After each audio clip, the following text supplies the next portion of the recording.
My name is Alicia Elizabeth. I am 30 years old, and I just learned that blood is not thicker than water.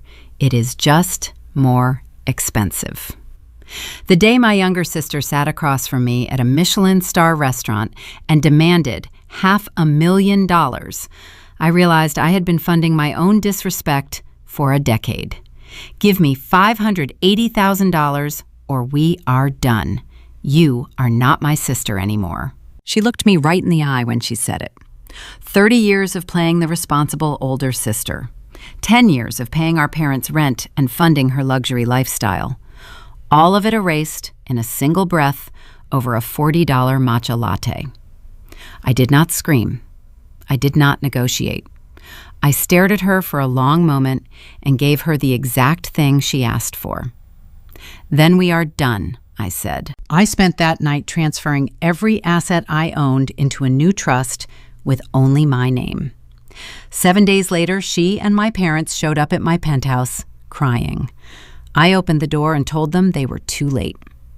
Before I tell you exactly how I dismantled their entitlement piece by piece, please take a moment to like and subscribe to Great Becco Stories, but only if you genuinely want to hear the rest. How old are you, and where are you listening from today? Drop a comment and let me know. To understand why those 7 days changed everything, I need to take you back to that table in Manhattan. It was a Tuesday afternoon. The atmosphere inside the restaurant was thick with the scent of reduced truffles and old money. I sat at a corner table wearing my tailored charcoal blazer. I am a managing partner at a Wall Street venture capital firm. I fund scalable technology infrastructure. I build things that last. Sienna sat across from me radiating a very different kind of energy. She was 24 and wearing a designer silk slip dress. I knew exactly how much that dress cost because my credit card paid for it. Our parents always viewed my success as a shared family asset. When I closed my first tech acquisition at 26, my mother asked me to use the bonus to upgrade their kitchen. When Sienna reached 5,000 followers on social media, they threw a catered dinner party. They worshipped her vanity while taxing my reality. They viewed my quiet, analytical work ethic as boring and cold. Yet they felt entitled to the millions I earned in the hyper-competitive world of corporate finance. Sienna pushed a pristine iPad across the white linen tablecloth.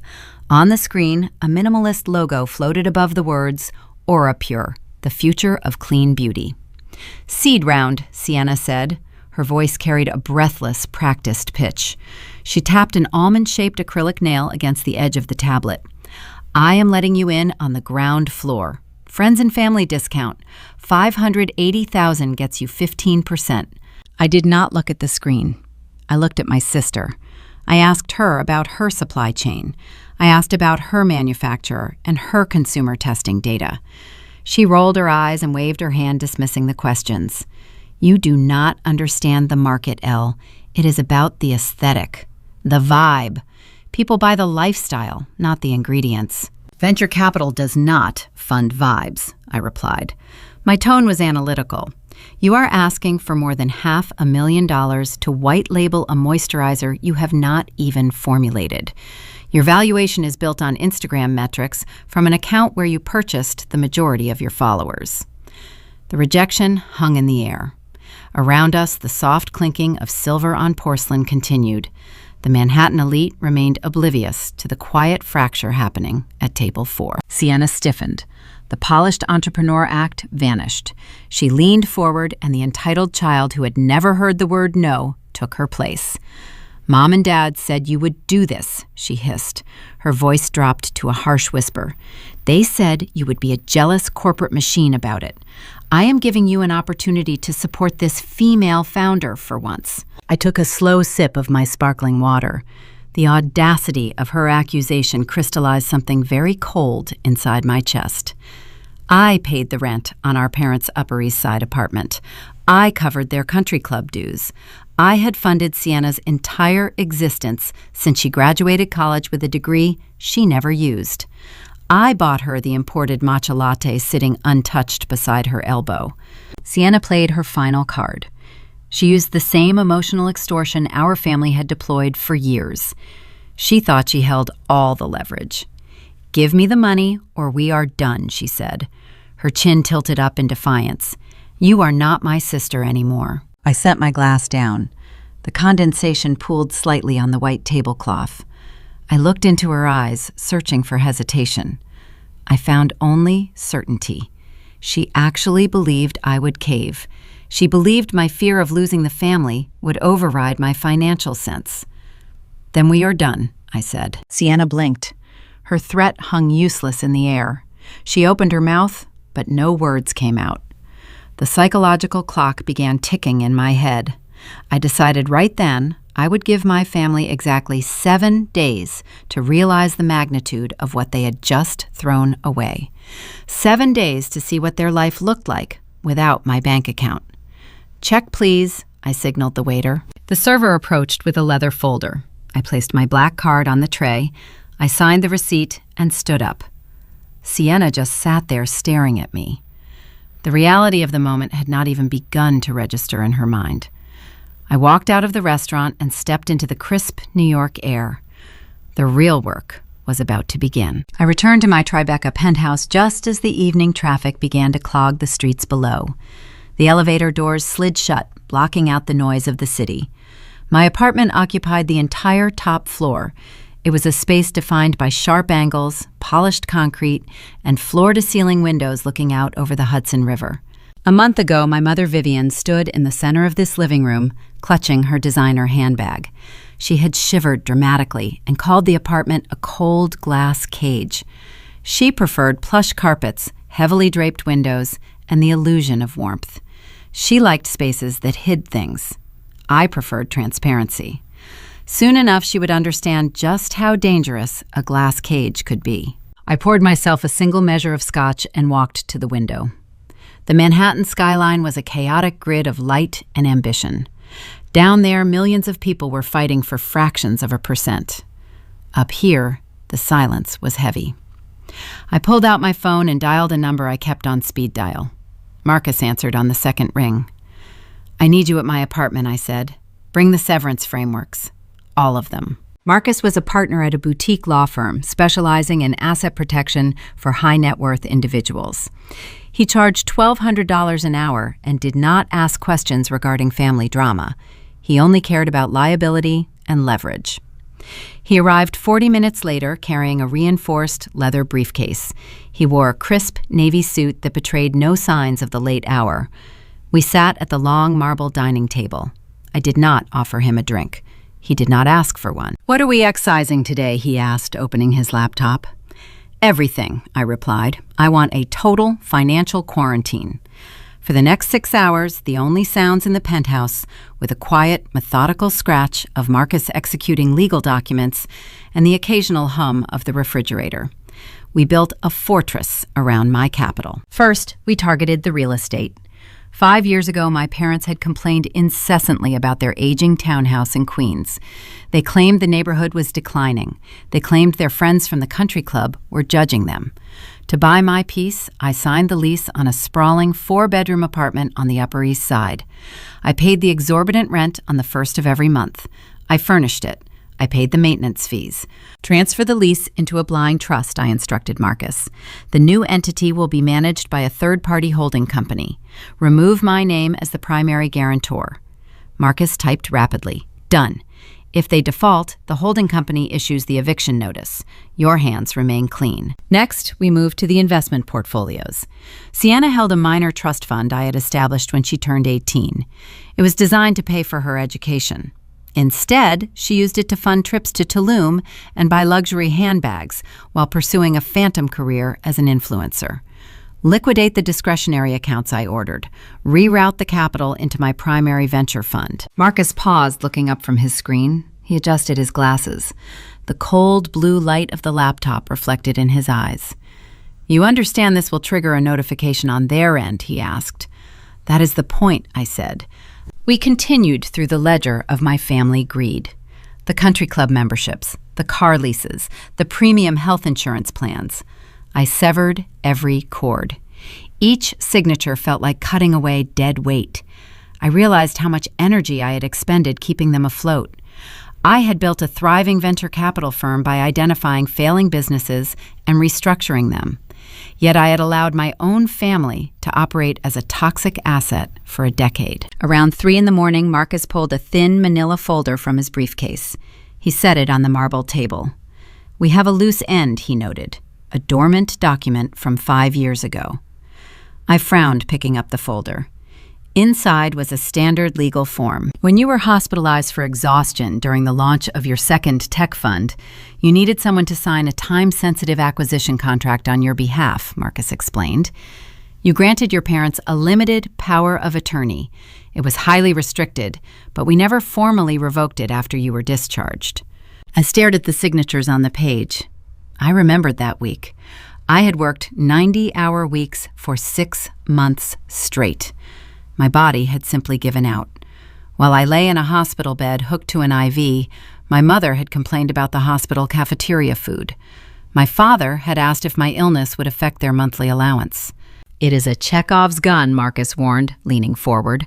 "A loaded weapon sitting on the mantel. If they find it, they could theoretically attempt to pledge your personal assets as collateral for external debts. We should draft a revocation immediately and serve them with the notice." I shook my head. The idea seemed absurd. My parents struggled to operate their online banking portals. Sienna thought a profit margin was a type of typography. "Leave it," I said. Marcus raised an eyebrow. "That is an unnecessary risk, Alicia. They do not even know what a power of attorney is," I replied, sliding the folder back to him.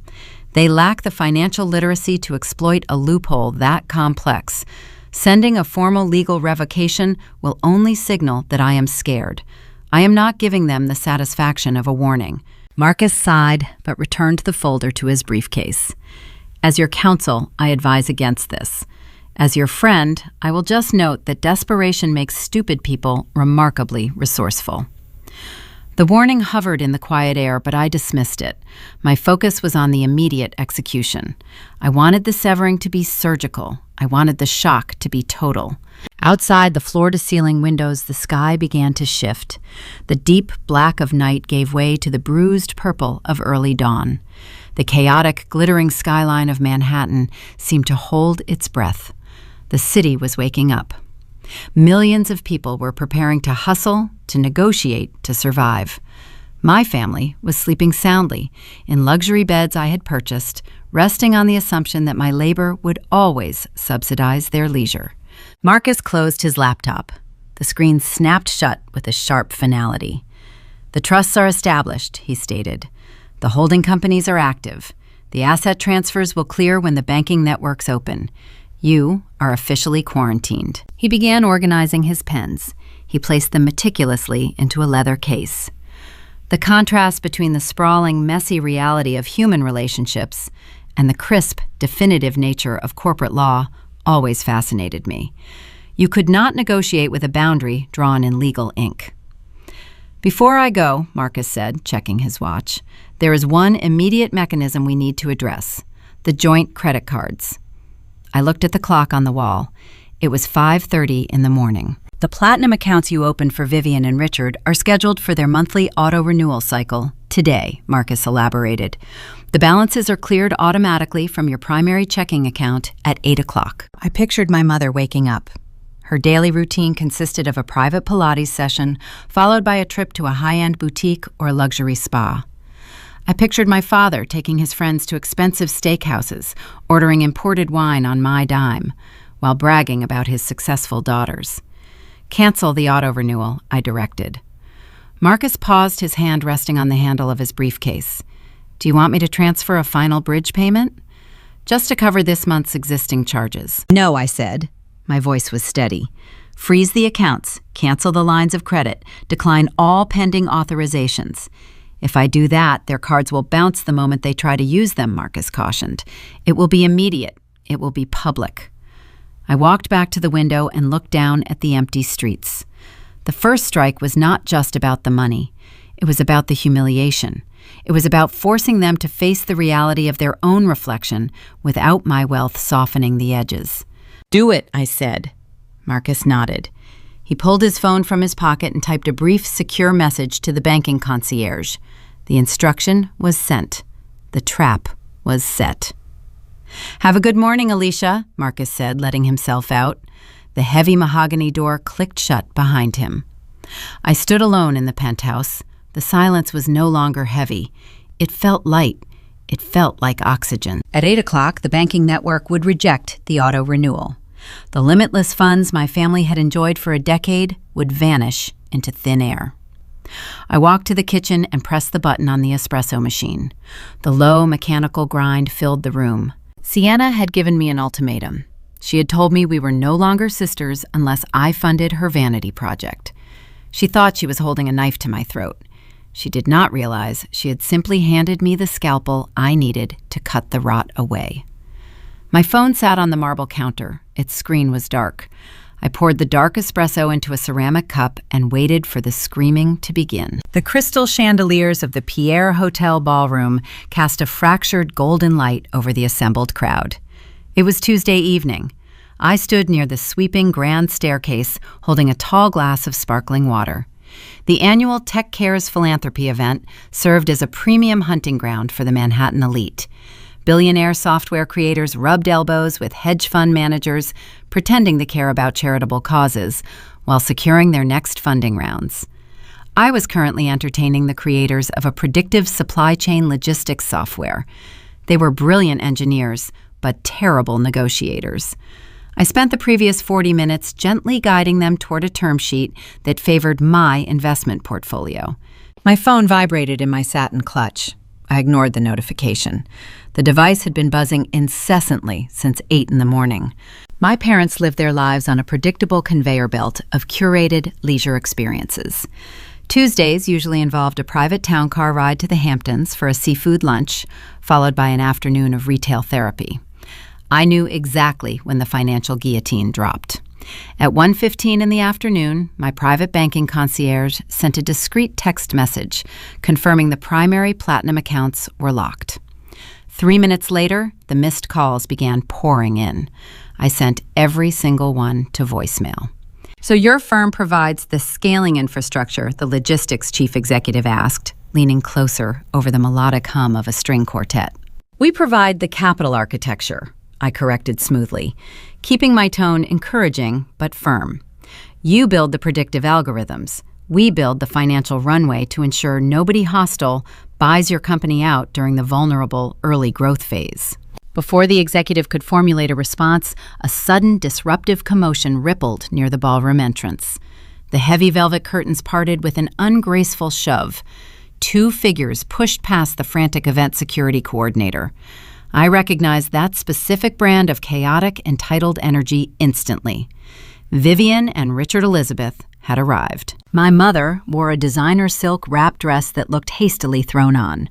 Her normally pristine salon blowout appeared slightly frayed around the edges. My father trailed closely behind her, his face flushed a deep, mottled shade of crimson. They possessed no formal invitation to this gala. They held no philanthropic credentials. They simply operated on the lifelong, arrogant assumption that velvet ropes and security protocols did not apply to them. They scanned the crowded ballroom like predators. Vivian locked eyes with me. She marched across the imported Persian carpet. High society corporate events operate on strict, unwritten codes of decorum. Participants do not run. Guests do not raise their voices. My mother ignored these foundational rules entirely. "Excuse me," I murmured to the logistics engineers, offering a polite smile. "A minor administrative issue requires my immediate attention." I stepped away from the prospective clients, placing my physical form between them and my rapidly approaching family. Vivian reached me, breathless and flushed. Her eyes darted around the opulent room, taking in the tailored tuxedos and custom couture gowns. She snatched a flute of vintage champagne from a passing catering waiter. Her hand trembled visibly. A heavy diamond bracelet slipped down her narrow wrist. It clinked sharply against the cheap catering glass. That distinctive metallic sound echoed in my ears. It was a perfect auditory representation of her current mental state. Desperate panic masked by borrowed luxury. "There is a banking error," Vivian hissed, keeping her voice low but frantic. "We were shopping at the boutique on Main Street in East Hampton. The cashier declined my card. The machine rejected it, Alicia. She cut the plastic up right in front of the summer tourist crowd. It was humiliating, my father chimed in, adjusting his imported silk tie nervously. I tried to use the secondary checking account to cover a lunch bill at the beach club. The dining manager told me the credit line was suspended. You need to call your wealth manager immediately and fix this glitch. I looked at the two of them. They stood in the middle of a billionaire charity gala demanding I fix their recreational shopping budget. 10 years ago, I might have scrambled to hide the public embarrassment. I might have apologized profusely and authorized a wire transfer to keep the familial peace. There is no glitch, I stated. My voice remained perfectly modulated and quiet. I canceled the accounts. Vivian stared at me. Her mouth opened wide, but she produced no sound. The champagne sloshed dangerously close to the rim of her fragile flute. You did what Richard demanded, taking an aggressive step forward. He attempted to use his physical presence to intimidate me. He puffed out his chest, trying to channel the authority of a stern patriarch. The outdated tactic failed miserably. He looked profoundly out of place against my unflinching corporate stillness. I severed the financial ties, I explained, coolly refusing to break eye contact. Sienna made her terms very clear at the restaurant yesterday. She formally revoked my status as a sibling unless I handed over $500,000 for her vanity project. I accepted her terms. Since I am no longer part of your family unit, I am no longer responsible for your exorbitant daily overhead. You cannot be serious, Vivian gasped. The diamond bracelet clinked again, betraying her mounting terror. We are your parents. You cannot just cut us off over a minor disagreement with your younger sister. She is passionate about her new business venture. You are acting cold and heartless. I am acting fiscally responsible, I countered. You chose her side. You enabled her extortion attempt. Therefore, you share the financial consequences of her ultimatum. My parents exchanged a panicked, fearful glance. The stark reality of the situation finally began to penetrate their thick layer of denial. They lived in an Upper East Side apartment they did not own. They drove luxury European vehicles they did not lease. Their entire social identity rested securely on a foundation of my generated capital. Vivian's expression morphed rapidly. The initial panic vanished. A hard, desperate edge replaced the fear. If maternal guilt could not break my resolve, she decided to pivot to psychological warfare. She leaned closer, her expensive perfume smelling sharp and artificial. You think you hold all the leverage, Vivian whispered, her eyes narrowing into slits. You think because you cut off our allowance, we will come crawling back, begging for forgiveness. We do not need your venture funds, Alicia. Sienna is securing her own independent capital. I raised a single eyebrow, feigning mild amusement. Is she? Yes, Richard declared, finding his false bravado once again. She has an official meeting tomorrow afternoon. A real investor, someone who actually understands the modern beauty market and appreciates visionary female founders. They requested her pitch deck early this morning. A rival firm, Vivian added, twisting the proverbial knife. She smiled a tight, triumphant grin, thinking she had delivered a fatal blow. Vanguard Capital. We are meeting with Victor Thorne himself. They watched my face intently, waiting for the blood to drain from my cheeks. In the elite financial circles of New York, Vanguard Capital operated as the apex predator of the investment ecosystem. Victor Thorne possessed a fearsome reputation for being calculating, ruthless, and deeply vindictive. He was famous for targeting vulnerable, naive startups, tearing their business models apart, and selling the intellectual property for spare parts. My parents genuinely believed they were walking into a protective sanctuary. They thought mentioning a notorious industry competitor would terrify me into submission.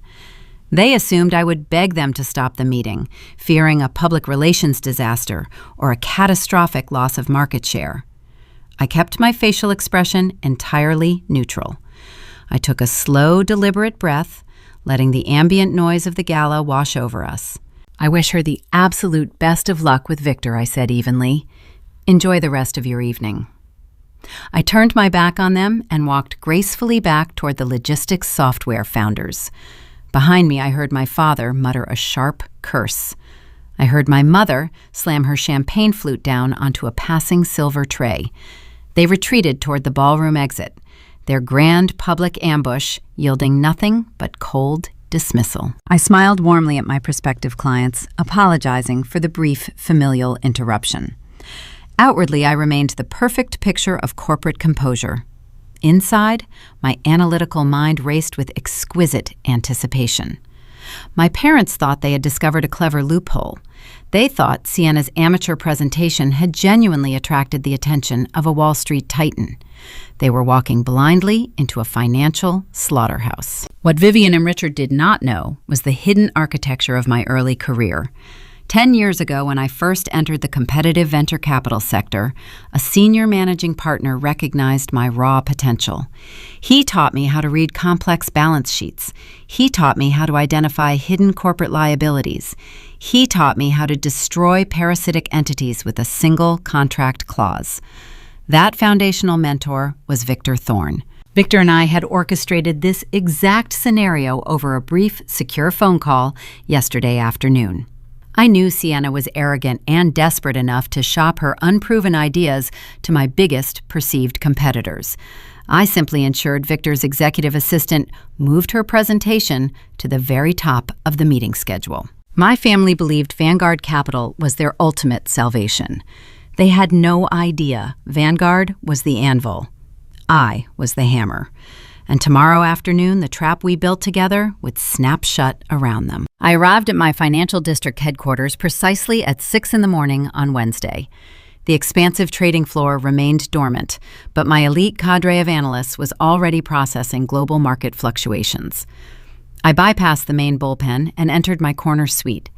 The reinforced glass walls offered an unobstructed panoramic view of the lower Manhattan skyline. I poured a cup of dark roast coffee and booted up my secure workstation. Yesterday, the battle against my family was purely emotional. Today, the engagement became ruthlessly clinical. I instructed my lead forensic accountant to run a comprehensive background diagnostic on a pending cosmetic venture called AuraPure. Within 45 minutes, a heavily encrypted dossier landed in my secure inbox. Our enterprise utilized military-grade data scraping software to vet potential acquisitions. We traced international supply chains, exposed shell corporations, and identified hidden liabilities. I opened the file, expecting to find a generic, poorly conceived business structure.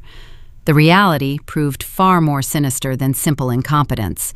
Before analyzing the raw financial spreadsheets, I clicked on a social media monitoring link attached to the preliminary report. Sienna had posted a new video update to her followers. I watched the clip in profound silence.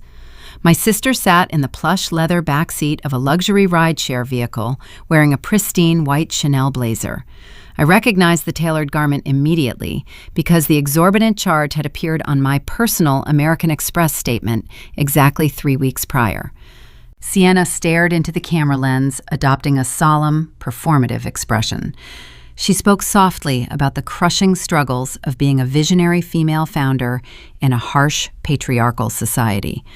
She lamented how difficult the entrepreneurial journey was when unsupportive family members refused to uplift independent creators. She deployed trending buzzwords like empowerment and breaking boundaries. She painted herself as a brave martyr, fighting against greedy corporate gatekeepers. The hypocrisy was staggering. While she recorded videos complaining about my lack of support, I was currently paying the cellular provider for the specific mobile device she used to broadcast the slander. I closed the video feed. The anger blossoming in my chest was cold and sharp. I turned my attention back to the forensic dossier. It was time to examine the actual foundation of her visionary enterprise. The first section of the investigative report detailed the manufacturing pipeline for AuraPure. Sienna loudly claimed her skincare line utilized organic, sustainably sourced botanical ingredients. She priced the theoretical daily moisturizer at $120 per jar. Our data scrape revealed the true origin of the physical product. She had not hired a legitimate chemical engineer. She had not secured a certified domestic laboratory. Instead, she contracted a notorious white-label manufacturing facility located overseas. This specific factory produced generic bulk cosmetics for discount dollar stores. Our analysts flagged the facility immediately. They possessed a highly documented history of severe quality control violations. Multiple international regulatory agencies had cited them for utilizing cheap synthetic fillers contaminated with unsafe levels of lead and arsenic. My sister was preparing to sell heavy metals disguised as premium wellness to her trusting audience. She possessed zero understanding of supply chain ethics or consumer safety regulations. She just wanted the aesthetic packaging and the exorbitant profit margins. If she launched this product, it would result in catastrophic health hazards and immediate federal lawsuits. But the toxic ingredients were only the initial layer of the impending disaster. I scrolled down to the executive summary of her official pitch deck. The formatting looked strange. The financial projections seemed remarkably sophisticated for a young woman who could not calculate the sales tax on a designer handbag. I ran the text through our internal plagiarism detection software.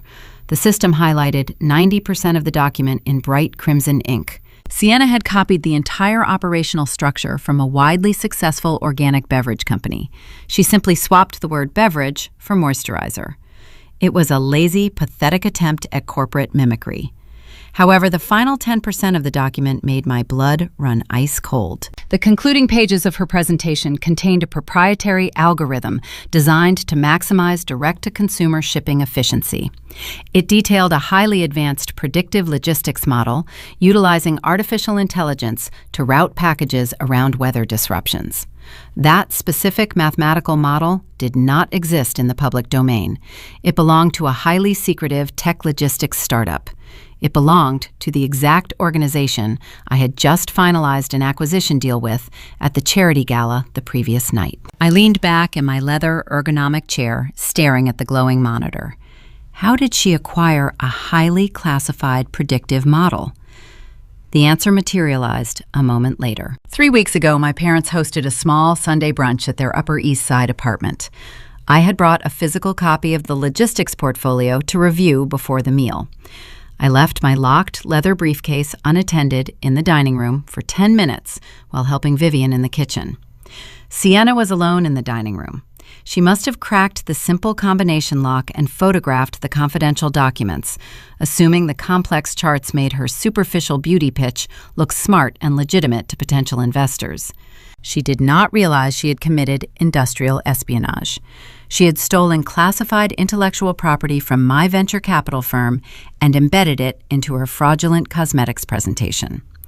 The familial squabble had officially crossed a dangerous legal threshold. We were no longer dealing with simple entitlement or sibling rivalry. We were navigating federal corporate theft. The disparate pieces of the puzzle slammed together in my mind, forming a terrifying picture. The previous night at the gala, Vivian had bragged about securing a meeting with Vanguard Capital.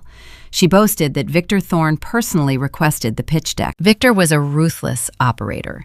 He possessed an army of analysts far larger than mine. If my specialized team discovered the stolen logistics algorithm in 45 minutes, Victor had certainly identified it the moment Sienna submitted her preliminary files. He did not care about a toxic skin cream. He did not care about supporting an aspiring influencer. Vanguard Capital wanted that predictive shipping model. Victor knew the algorithm belonged to my portfolio. He knew Sienna had acquired it illegally.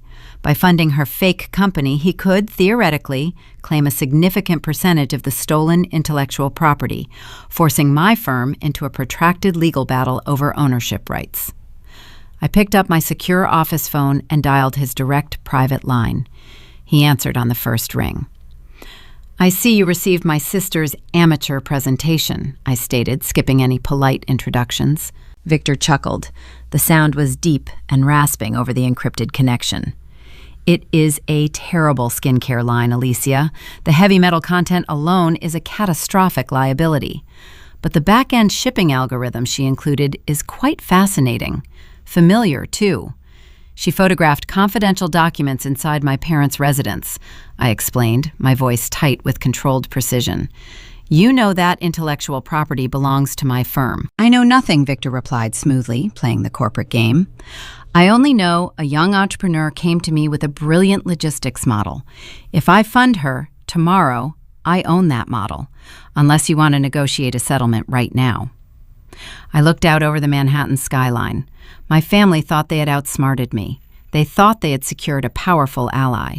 They were blissfully unaware they were being used as pawns in a high-stakes corporate war. I am not negotiating a settlement, I told him. I am offering you something much better. The line went silent. Victor was listening. Take the meeting tomorrow, I instructed. Let them present the stolen data. Let them commit the fraud on your servers. But I want a seat at the table when you close the trap. Victor laughed again, a genuine sound of dark appreciation. I taught you well, Alicia. We will see you tomorrow at 2 in the afternoon. Thursday morning arrived with a cold rain washing the Manhattan streets. I sat across from Marcus in my private office. The city looked gray and unyielding through the reinforced glass windows. Yesterday, we uncovered the stolen logistics algorithm. Today, we were preparing a very specific piece of bait.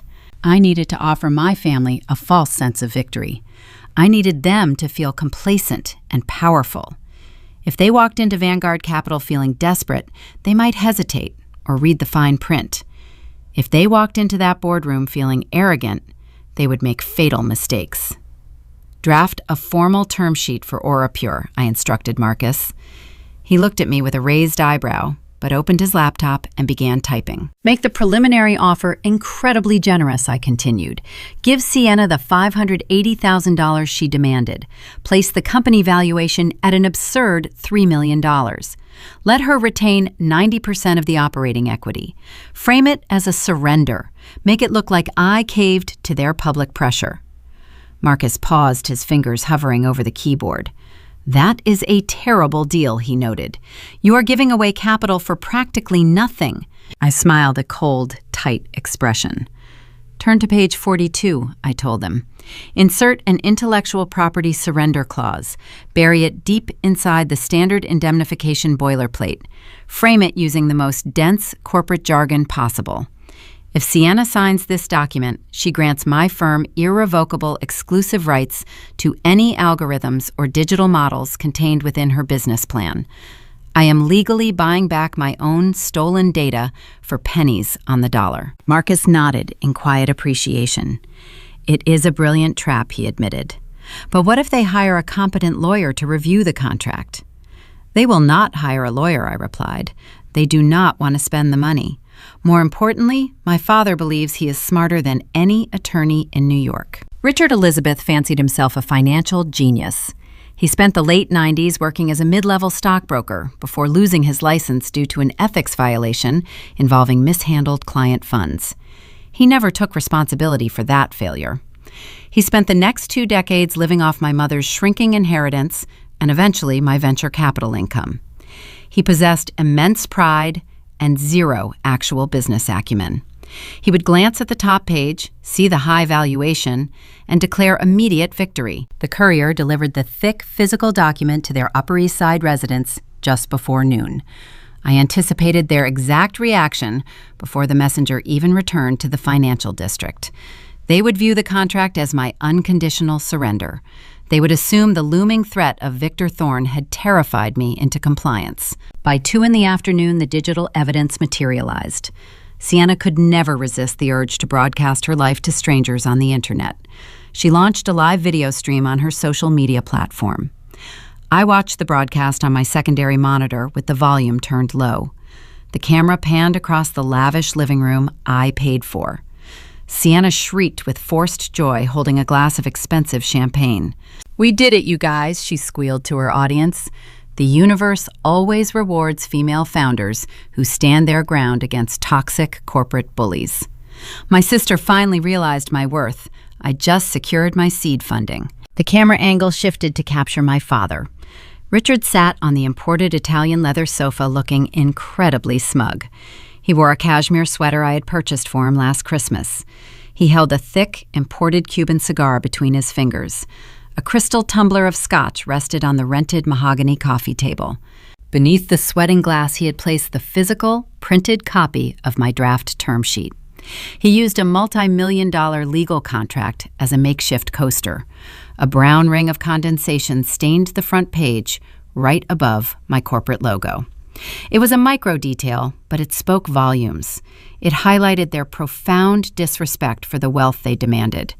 They treated my livelihood like garbage while demanding I finance their vanity. They were celebrating. But the celebration contained a fatal flaw driven by pure, unadulterated greed. Sienna ended the live broadcast. 30 minutes later, my secure inbox chimed. It was an email from my sister. I opened the message expecting a signed digital copy. Instead, the tone was haughty and dismissive. She rejected the term sheet. She claimed her brand was worth far more than my insulting offer. She stated Victor Thorne was willing to provide the capital without demanding any equity dilution at all. She told me I had missed my chance to be part of her billion-dollar empire. The absurdity of that statement was profound. No venture capitalist on earth hands over $500,000 for nothing. Victor had undoubtedly presented them with a predatory loan, structured as debt rather than an equity investment.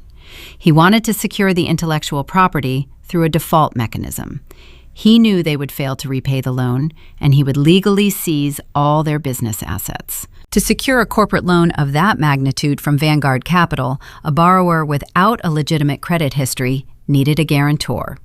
They needed someone with verifiable liquid assets to co-sign the debt and accept the risk. My parents possessed no assets. Their credit lines were frozen. Their bank accounts were empty. They had nothing to pledge. My phone vibrated against the mahogany desk. Marcus was calling. He sounded uncharacteristically tense. "We have a critical situation," Marcus said. His voice lacked its usual calm cadence. "My contact inside the Vanguard Compliance Department just flagged a newly submitted application. Sienna formally requested the seed capital structured as a high-yield corporate loan. And who is guaranteeing this catastrophic debt?" I asked calmly, though my heart rate accelerated slightly. "You are," Marcus replied. The words hit the air with the force of a physical blow. "Richard submitted a scanned copy of your signature, pledging your personal holding company as collateral. How did he bypass the security protocols?" I demanded. "He dusted off the dormant power of attorney," Marcus whispered. The realization of the sheer magnitude of their betrayal settled over the phone line.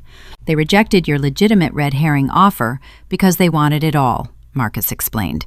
"They wanted the Vanguard funds, and they wanted to keep their equity. To achieve that, your father used the outdated medical document to forge your financial backing." I stood up and walked to the reinforced glass window. The rain continued to batter the city. "He forged my signature on a commercial loan document," I stated, piecing the legal reality together. "Yes," Marcus confirmed. "He transmitted the forged documents across state lines using Vanguard's secure digital servers. They plan to steal the capital using your identity. It is no longer a civil dispute, Alicia. Your father just committed federal wire fraud." The red herring had worked perfectly. I gave them enough rope and they enthusiastically tied the noose. The familial conflict was over. The criminal prosecution was about to begin. Friday morning brought a harsh glare to the city skyline. Day 5 commenced with a digital assault. The Vanguard loan application remained under review, requiring mandatory processing periods. My parents possessed zero liquid capital to sustain their daily extravagance. The pressure of the frozen bank accounts finally cracked Sienna's fragile patience. Desperate for immediate validation and terrified by her evaporating lifestyle, she resorted to her favorite weapon, public manipulation. My tablet chimed with a high-priority alert from our corporate public relations department. I opened the notification and found a link to a newly uploaded video. Sienna sat in her bedroom facing a bright ring light. She wore an oversized cashmere sweater pulled tightly around her shoulders, projecting an image of vulnerability. Her makeup appeared strategically smudged, conveying the illusion of recent weeping. She spoke directly into the camera lens. Her voice trembled with rehearsed sorrow. She told her 1 million followers a tragic fable about a visionary female creator crushed by corporate greed. She never explicitly spoke my legal name. She did not need to. She described a ruthless Wall Street executive. She mentioned a greedy older sibling who controlled a powerful Manhattan investment firm. The accusations flowed like poison.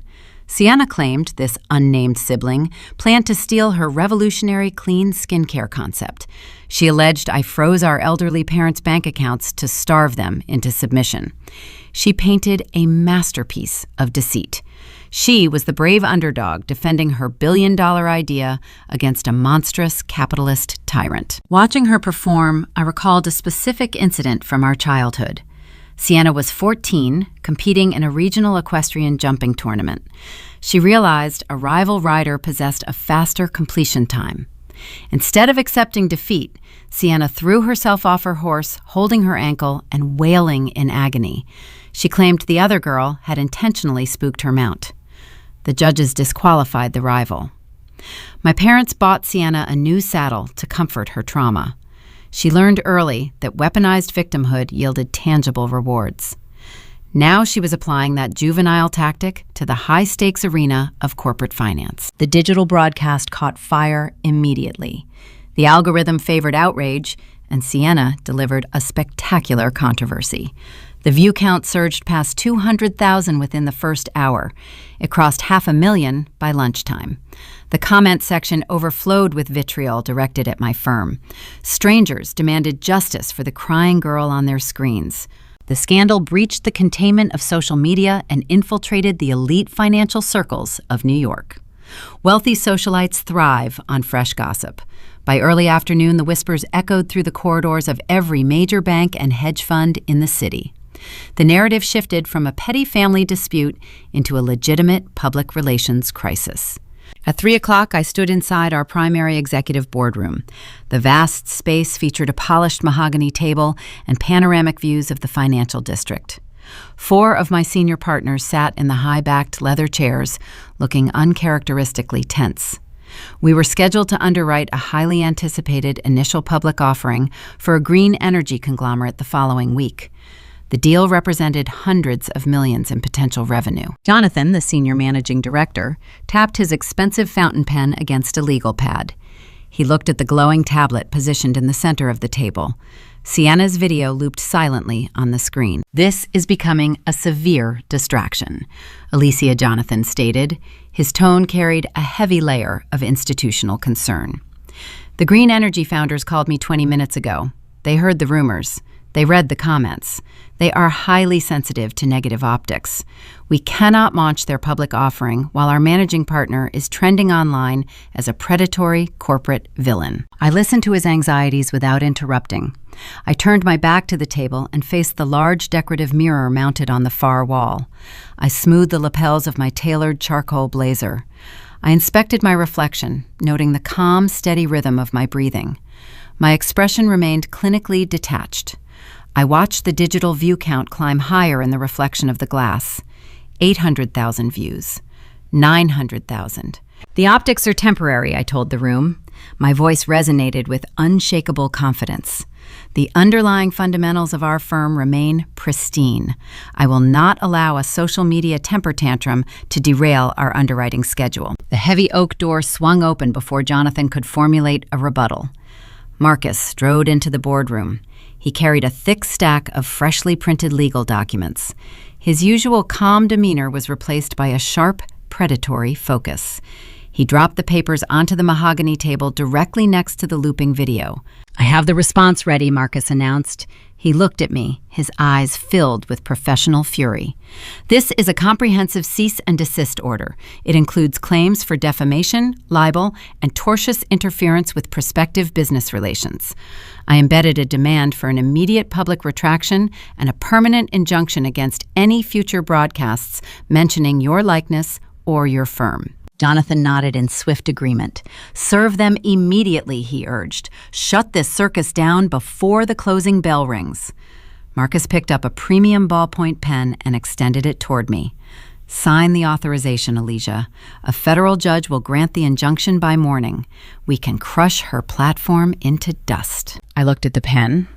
I looked at the legal documents promising swift, invisible retaliation.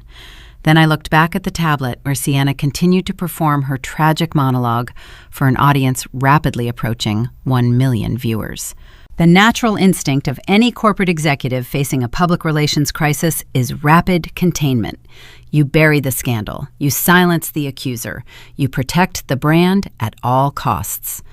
My parents anticipated this exact response. They wanted me to send the cease and desist. A legal threat would validate Sienna's narrative. She would wave the court order in front of her followers, claiming the evil corporation was using expensive lawyers to silence her truth. It would only increase her digital martyrdom. I did not take the pen. I placed my hands flat against the cool, polished surface of the boardroom table. Hold the order I instructed. Marcus froze. Jonathan stared at me in profound disbelief. You cannot ignore this, Jonathan protested, standing up from his chair. She is actively damaging our reputation.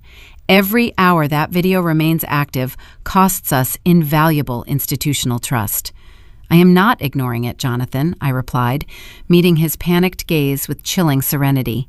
I am leveraging it. I turned to Marcus. My elite asset protection attorney narrowed his eyes, studying my face. He recognized the tactical shift occurring in my mind. You want her to keep talking, Marcus realized slowly. I want her to scream from the highest digital mountaintop available, I confirmed. My family had already committed federal wire fraud. Richard submitted a forged power of attorney to Vanguard Capital. They crossed a legal threshold from which no return existed.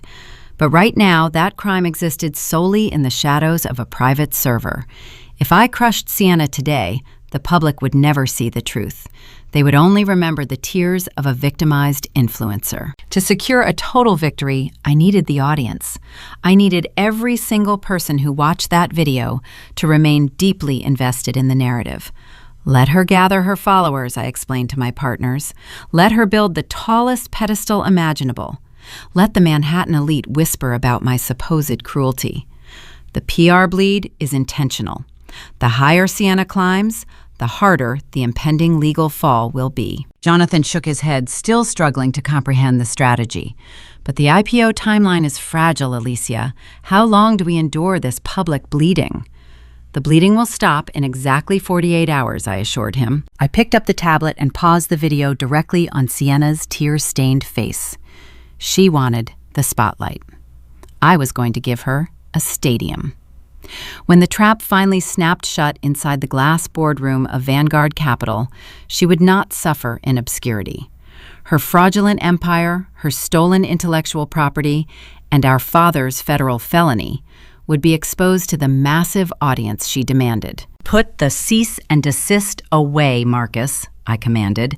My tone left no room for debate. We do not interrupt an enemy when they are busy destroying themselves. The partners exchanged uneasy glances, but nobody challenged my authority. The meeting adjourned, leaving me alone in the silent boardroom. I looked out the window at the sprawling city. Day 5 was drawing to a close. The social sabotage was complete. The final countdown had officially begun. Friday evening draped the Manhattan skyline in a bruised, deepening twilight. The trading floors emptied. The financial district grew quiet. From my Tribeca penthouse, I monitored a series of digital alerts routing through my private servers. The narrative playing out across the city relied heavily on a profound sense of dramatic irony. The audience observing this quiet war knew my wealth sat securely locked inside an impenetrable blind trust. My parents, however, operated under a manic delusion of impending riches. Earlier that afternoon, my father had scanned the dormant medical document. He uploaded the forged power of attorney to the Vanguard Capital digital portal. He pledged my corporate holding company as collateral for a $500,000 commercial loan. The automated Vanguard system immediately generated a standard receipt confirmation. It was a generic email acknowledging the file upload. Richard Elizabeth, lacking any fundamental comprehension of modern banking protocols, misinterpreted this automated receipt as an official loan approval. He believed he had outsmarted me. He thought the requested funds would clear by Monday morning. This catastrophic miscalculation triggered a frantic behavioral response. My family coped with stress through conspicuous consumption. Vivian grew up in a modest working-class neighborhood. She married my father, believing he possessed the intellect to conquer Wall Street. When he failed spectacularly, she simply transferred those suffocating expectations onto my shoulders. She viewed material luxury not as a privilege, but as a fundamental human right. My decision to freeze their primary platinum cards felt like a physical assault to her. She needed to reassert her dominance. She needed to prove to her social circle that her financial status remained secure. Since they could no longer drain my personal accounts, they turned to the only avenues left available. They sought out predatory secondary credit lines. They applied for high-interest retail charge cards. They opened subprime personal loans using their own Social Security numbers. They acted with reckless abandon, operating on the false premise that the Vanguard capital would arrive in 3 days to erase the newly acquired debts. They were walking blindly into a financial slaughterhouse. At 6 o'clock, Vivian entered an exclusive designer boutique on Madison Avenue. She bypassed the ready-to-wear collections and marched directly toward the locked glass display cases. She demanded to view a specific item, a rare exotic leather handbag holding a retail price tag of $15,000. The sales associate, recognizing my mother from previous excursions funded by my wealth, offered a glass of sparkling water and retrieved the merchandise. My mother traced her manicured fingers over the pristine stitching. She paraded in front of the gilded mirror, admiring her own reflection. She needed this tangible symbol of wealth to soothe her wounded pride. When the time came to settle the exorbitant bill, Vivian produced a newly approved retail credit card. The annual percentage rate hovered near 30%. The sales associate processed the transaction with a polite, practiced smile. A digital signature pad illuminated on the glass counter. My mother picked up the electronic stylus. She scrawled her name across the glowing screen. She felt a surge of triumphant vindication. She believed she was purchasing a status symbol. In reality, she was signing a legally binding contract. She ignored the dense fine print detailing late fees and compounding interest. Without my trust fund to cover the balance, Vivian Elizabeth became personally liable for a luxury accessory she could never afford. The leather bag was no longer a trophy. It was a financial anchor destined to drag her into insurmountable ruin. My father celebrated his perceived victory across town. He visited a prestigious private dining club located near Central Park. He invited 3 of his former business associates to join him. These were men who secretly despised him, but tolerated his presence when he offered to pay the bill. Richard ordered rare imported steaks. He selected vintage bottles of Bordeaux from the reserve cellar. The rich, decadent food mirrored his bloated ego. He regaled his captive audience with fabricated tales of his brilliant negotiation tactics. He claimed he had structured a masterful deal with Victor Thorne. He bragged about advising Vanguard on their new acquisitions. When the waiter presented the leather folio containing a $4,000 dinner bill, Richard did not flinch. He handed over a high-yield personal credit card. He signed his name, laughing loudly at a joke someone made. He was drowning himself in debt to impress men who would stop returning his calls the moment his false prosperity evaporated. Sienna mirrored her parents' toxic behavior with terrifying accuracy. Riding the viral momentum of her tearful social media broadcast, she decided Aura Pure required an aggressive launch strategy. She contacted an elite boutique public relations agency in Soho. She requested their premium branding package, complete with influencer outreach and targeted digital marketing campaigns. The agency directors presented glossy mood boards and promised global brand recognition. They also demanded a $25,000 non-refundable retainer to commence their services. Sienna utilized a rapid digital lending platform to secure a microloan. She authorized the wire transfer, assuming the Vanguard seed money would replenish her accounts by the following week. She purchased an illusion of entrepreneurial success using borrowed time and borrowed money. She did not possess a single physical product to sell, but she now owed a small fortune to an unforgiving creditor. They spent the entire evening constructing a mountain of inescapable liabilities. They gorged themselves on borrowed luxury. They moved through Manhattan like conquering royalty, blind to the precipice rapidly approaching their feet. They slept soundly that night, dreaming of their impending empire. I remained awake in my penthouse studying the glowing monitors. The quiet hum of the servers provided a steady, calming soundtrack to my vigilance. I poured a glass of chilled mineral water and reviewed the architectural framework of my retaliation. The trap was intricate. It relied entirely on their predictable greed. At exactly midnight, a specialized software program designed by Marcus triggered a flashing red notification on my primary screen. The sudden burst of crimson light broke the darkness of the room. My encrypted phone chimed a second later. I answered the secure line immediately. Marcus spoke with a chilling level of professional satisfaction. His voice cut through the silent penthouse. The automated legal safeguards just registered a verified ping, Marcus reported. Vanguard Capital officially logged the application into their central mainframe. I leaned forward, resting my elbows on the mahogany desk. Confirm the routing data I instructed. The forged power of attorney documents crossed the state line through their digital routing servers in New Jersey. Marcus continued his tone, precise and unwavering. The timestamp is verified. The IP address is traced directly to your parents' Upper East Side router. There is no ambiguity in the transmission logs. The trap had successfully closed. The initial familial dispute over a poorly conceived skincare company was dead. My father had formally transmitted fraudulent financial documents to a federally insured institution. The reckless spending spree of the evening was nothing compared to the gravity of the alert glowing on my monitor. The situation had officially escalated beyond civil litigation or sibling rivalry. My family had just committed federal wire fraud. Saturday morning brought a suffocating stillness to the Tribeca penthouse. Day 6 of the countdown commenced in shadows. I stood in the center of my private study, surrounded by walls of imported literature and framed closing documents. The encrypted alert from Marcus remained burned into my memory.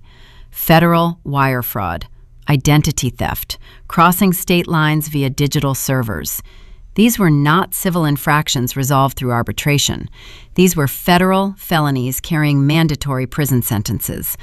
I held the unmitigated power to send my own flesh and blood to a penitentiary. A strange biological imperative attempted to surface in the quiet hours before dawn. A quiet whisper of daughterly hesitation crept into my chest. Society programs children to protect their parents. Cultural conditioning demands unwavering loyalty to the family unit, regardless of the toxicity endured. I needed to extinguish that lingering sentiment before it compromised the impending execution. I walked toward a vintage mahogany credenza resting in the corner of the room. I unlocked the bottom drawer, pulling out a small velvet box. Inside lay a single object I had kept hidden for 14 years. It was an academic decathlon medal I won at age 16. The bronze surface was tarnished, dull, and heavy. The attached ribbon was frayed at the edges, smelling faintly of old dust. I ran my thumb over the raised lettering. I remembered the stuffy high school gymnasium where the principal draped this award around my neck. I stood on the wooden podium, alone. My parents were absent. They were sitting in a rented auditorium 3 towns away, cheering for Sienna. My younger sister was competing in a regional junior beauty pageant. She won a glittering crystal tiara that afternoon. Vivian had spent $2,000 on entry fees, coaching, and custom dresses to secure that rhinestone crown. My brass medal cost nothing, but thousands of hours studying advanced calculus and competitive debate. The physical contrast between the two objects mirrored our respective childhoods. Sienna received bought glamour. I earned neglected substance. But the true foundation of my current ruthlessness ran much deeper than a missed awards ceremony. The memory shifted, dragging me back 11 years. I was 19 years old. I had secured early admission to a prestigious undergraduate finance program in Manhattan. The university offered a partial academic scholarship. The remaining tuition and housing costs fell entirely upon my shoulders. Vivian and Richard claimed their budget was too constrained to contribute to my education. They drove a new, imported luxury sedan, but insisted higher learning was a personal financial responsibility. I accepted their terms without complaint. I spent my freshman and sophomore years working grueling hours. I took a job as a late-night filing clerk at a corporate law firm. On weekends, I tutored wealthy high school students in standardized mathematics. I slept 4 hours a night. I ate cheap, dehydrated noodles. I wore thrifted suits to competitive internship interviews. Every spare dollar went into a joint custodial savings account my father had opened when I was a minor. By the end of my sophomore year, I had saved $15,000. It was the exact amount required to secure my housing and tuition for the upcoming junior semester. I had bled for that capital. I sacrificed my youth, my social life, and my physical health to build that modest financial runway. The deadline to submit the university deposit arrived on a rainy Tuesday afternoon. I sat in my cramped dormitory room staring at a thick plastic laptop. I logged into the banking portal ready to transfer the funds to the registrar. The screen loaded. The available balance read 0. A cold, paralyzing panic seized my throat. I refreshed the browser, assuming a technical error had occurred. The number remained unchanged. I clicked on the transaction history. A single outbound wire transfer had drained the entire account 3 days prior. The destination was a commercial bank in Los Angeles. I picked up my cellular phone, my hands shaking uncontrollably. I dialed my father. Richard answered on the second ring. He sounded remarkably casual, chewing on something crisp. "Where is my tuition money?" I asked. My voice cracked, betraying my sheer terror. Richard let out a long, exasperated sigh, the kind of sound a parent makes when dealing with an unreasonable toddler. "Calm down, Alicia," he scolded. "The funds were simply reallocated to a more pressing venture." Reallocated. I repeated the word, tasting like ash in my mouth. "Your sister possesses incredible raw potential," he explained, his tone shifting into a practiced sales pitch. An elite talent agency in California scouted her online profile. They agreed to represent her, but they demanded an upfront portfolio shot by a celebrity photographer and an intensive professional runway coach. It is a rare opportunity.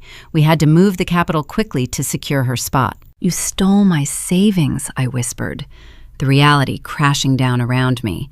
"How am I supposed to pay the university?" "You are the smart one, Alicia," my father countered, deploying his favorite manipulative tactic. "You have excellent grades. You will figure out a way to secure an emergency student loan. Sienna needs this launch pad right now to shine. Do not be selfish." He ended the call.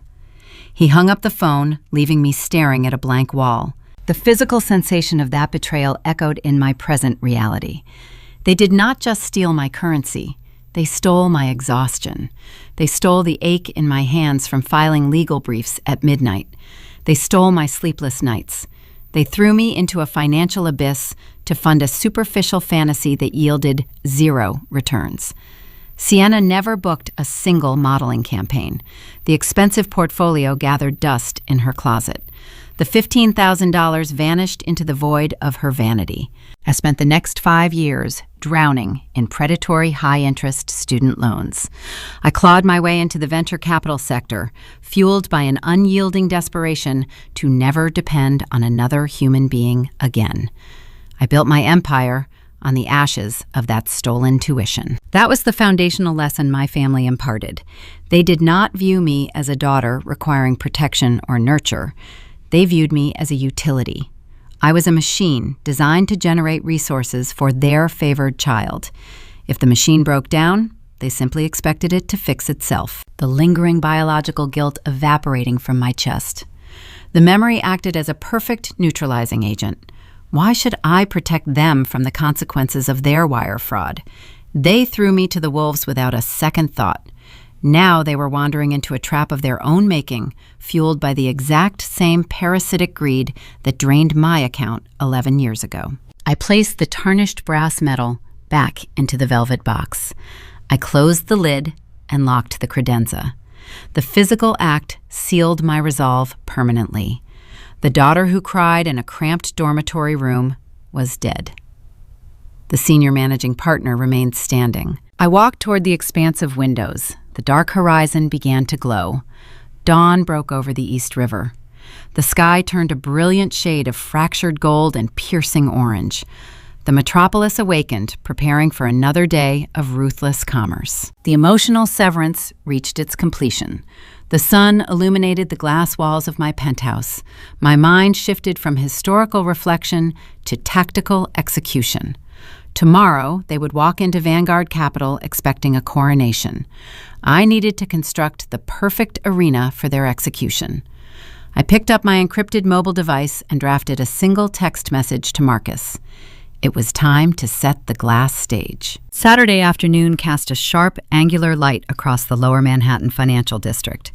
The weekend usually brought a muted calm to the high-rise corporate towers, but my private floor hummed with quiet, focused energy. I had instructed the building management to unlock the executive suite.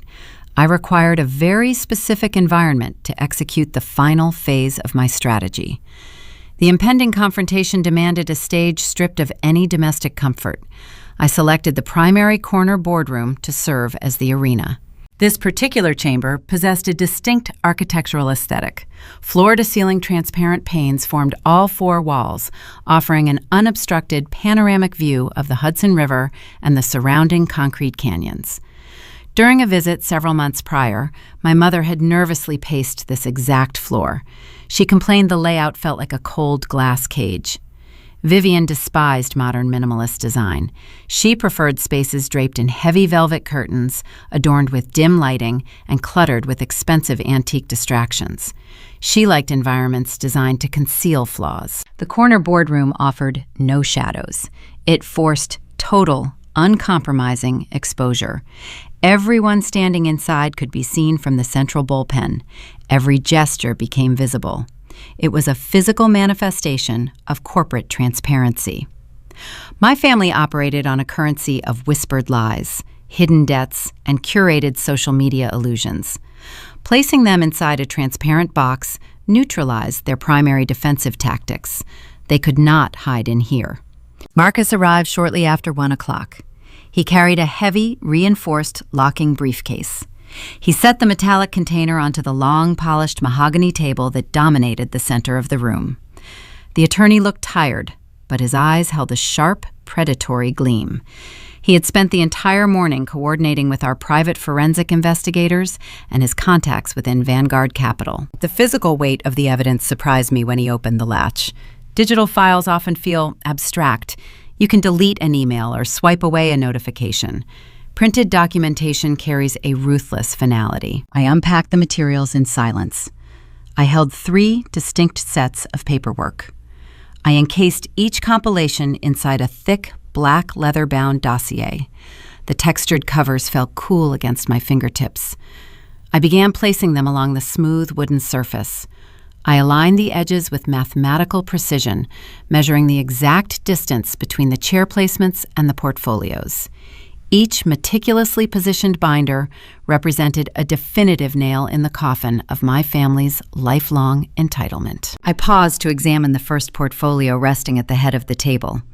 This file belonged to Richard. It contained the complete forensic breakdown of his federal wire fraud. Marcus had secured the digital transmission logs from the Vanguard servers. We possessed the exact timestamps showing when my father uploaded the forged medical power of attorney. A brightly colored map charted the Internet Protocol address routing directly back to his rented Upper East Side router. Beside those technical schematics lay a high-resolution scan of the falsified signature. My father actually believed tracing a 10-year-old hospital document would fool a multi-billion-dollar financial institution. The sheer arrogance of his crime astounded me. He risked a mandatory federal prison sentence just to maintain his illusion of high society superiority. I moved to the second leather folder, adjusting its position by a fraction of an inch. This compilation addressed the stolen intellectual property. It featured a side-by-side visual comparison of Ciena's amateur pitch deck and my highly classified predictive logistics model. The theft was undeniable. The side-by-side printing highlighted entire paragraphs of complex artificial intelligence routing code that Ciena had lazily pasted into her cosmetics presentation. She possessed zero comprehension of the mathematics involved. She merely assumed the dense technical jargon made her superficial moisturizer scheme appear sophisticated to potential investors. That juvenile assumption had transformed her from a spoiled sibling into an industrial spy. The third and final dossier sat directly in front of the chair designated for my sister. This binder dismantled the core identity of her proposed enterprise. The pages inside stripped away the curated marketing buzzwords and exposed the hazardous reality of Aurapure. Our private investigators had penetrated the overseas manufacturing facility she planned to utilize. The laboratory analysis reports were printed on stark white paper marked with bright red warning stamps. The chemical breakdown of her theoretical skincare line read like a hazardous materials warning label. The overseas factory substituted organic botanical extracts with cheap, prohibited synthetic fillers. The independent testing confirmed terrifying concentrations of lead and arsenic inside the sample batches. If Ciena successfully launched this product and distributed it to her trusting followers, the resulting chemical burns and heavy metal poisoning would trigger an avalanche of class action lawsuits. Her vanity prioritized profit margins and aesthetic packaging over fundamental human safety. She was willing to poison her own customers to secure the title of Chief Executive Officer. This specific dossier would annihilate her clean beauty influencer persona forever. It proved her brand was not just a scam, but a biological threat. I smoothed my hand over the final leather cover. The boardroom was ready. The trap was set. The architecture of their ruin lay waiting under the fluorescent overhead lights. I felt no lingering hesitation. The visceral memory of my stolen college tuition from the previous night had cauterized any remaining wounds of familial loyalty. I was no longer an older sister trying to guide a reckless sibling. I was a senior managing partner liquidating a toxic asset. The heavy silence of the glass room broke when my encrypted cellular device vibrated in my blazer pocket. I retrieved the phone. The screen illuminated, displaying a new incoming text message from Ciena. I unlocked the device and read the communication. "We secured the bag without you," her message read, dripping with unearned arrogance. "Vanguard approved the loan. The money clears on Monday. You missed your chance to fund a unicorn company. Mom and Dad are furious at how you treated us. If you want to remain part of this family, you need to come to the Vanguard office tomorrow afternoon and apologize to me in person." I stared at the glowing pixels. The delusion required to send that message was staggering. She sat in an apartment funded by my capital, wearing clothes purchased with my credit cards, gloating about a fraudulent loan secured through federal identity theft. She demanded an apology to rejoin a family unit that only valued my utility. I did not type a response. I did not engage with her delusional demands. I simply opened the messaging application, allowing the software to register that the text had been seen. The small red receipt indicator activated on her end of the connection. I turned off the screen, plunging the device back into darkness. Leaving her on red offered a far more potent response than any written argument. It signaled a cold, impenetrable wall. Tomorrow afternoon, they would walk into the Vanguard headquarters expecting a coronation. They would sit across from Victor Thorne, anticipating a massive wire transfer. They remained blissfully ignorant that Victor and I had orchestrated the entire meeting. They had no idea I would be waiting for them inside that boardroom, armed with the black leather dossiers currently resting on my mahogany table. I stepped out of the glass enclosure and locked the heavy door behind me. The stage was perfectly set. The final 24 hours of their false reality had officially begun. Sunday morning arrived draped in pale sunlight piercing through the floor-to-ceiling windows of my Tribeca penthouse. Exactly 168 hours had elapsed since the fateful encounter at the Michelin star restaurant. The psychological clock I started that afternoon finally struck zero. Day 7 commenced with a profound and heavy silence. I stood in my pristine kitchen, holding a warm ceramic cup of dark roast coffee. The ambient temperature of the apartment felt perfectly regulated. Outside, the sprawling metropolis of New York stretched toward the horizon a concrete labyrinth of ambition and consequence. I took a slow, deliberate sip of the bitter liquid. The flavor grounded me. My father always preached a specific philosophy regarding time and power. He loved citing hollow aphorisms he absorbed from reading cheap biographies of self-made titans. He frequently declared that the wealthy dictated the schedule while the poor begged for a minute of their attention. He never realized the bitter irony of his own statements.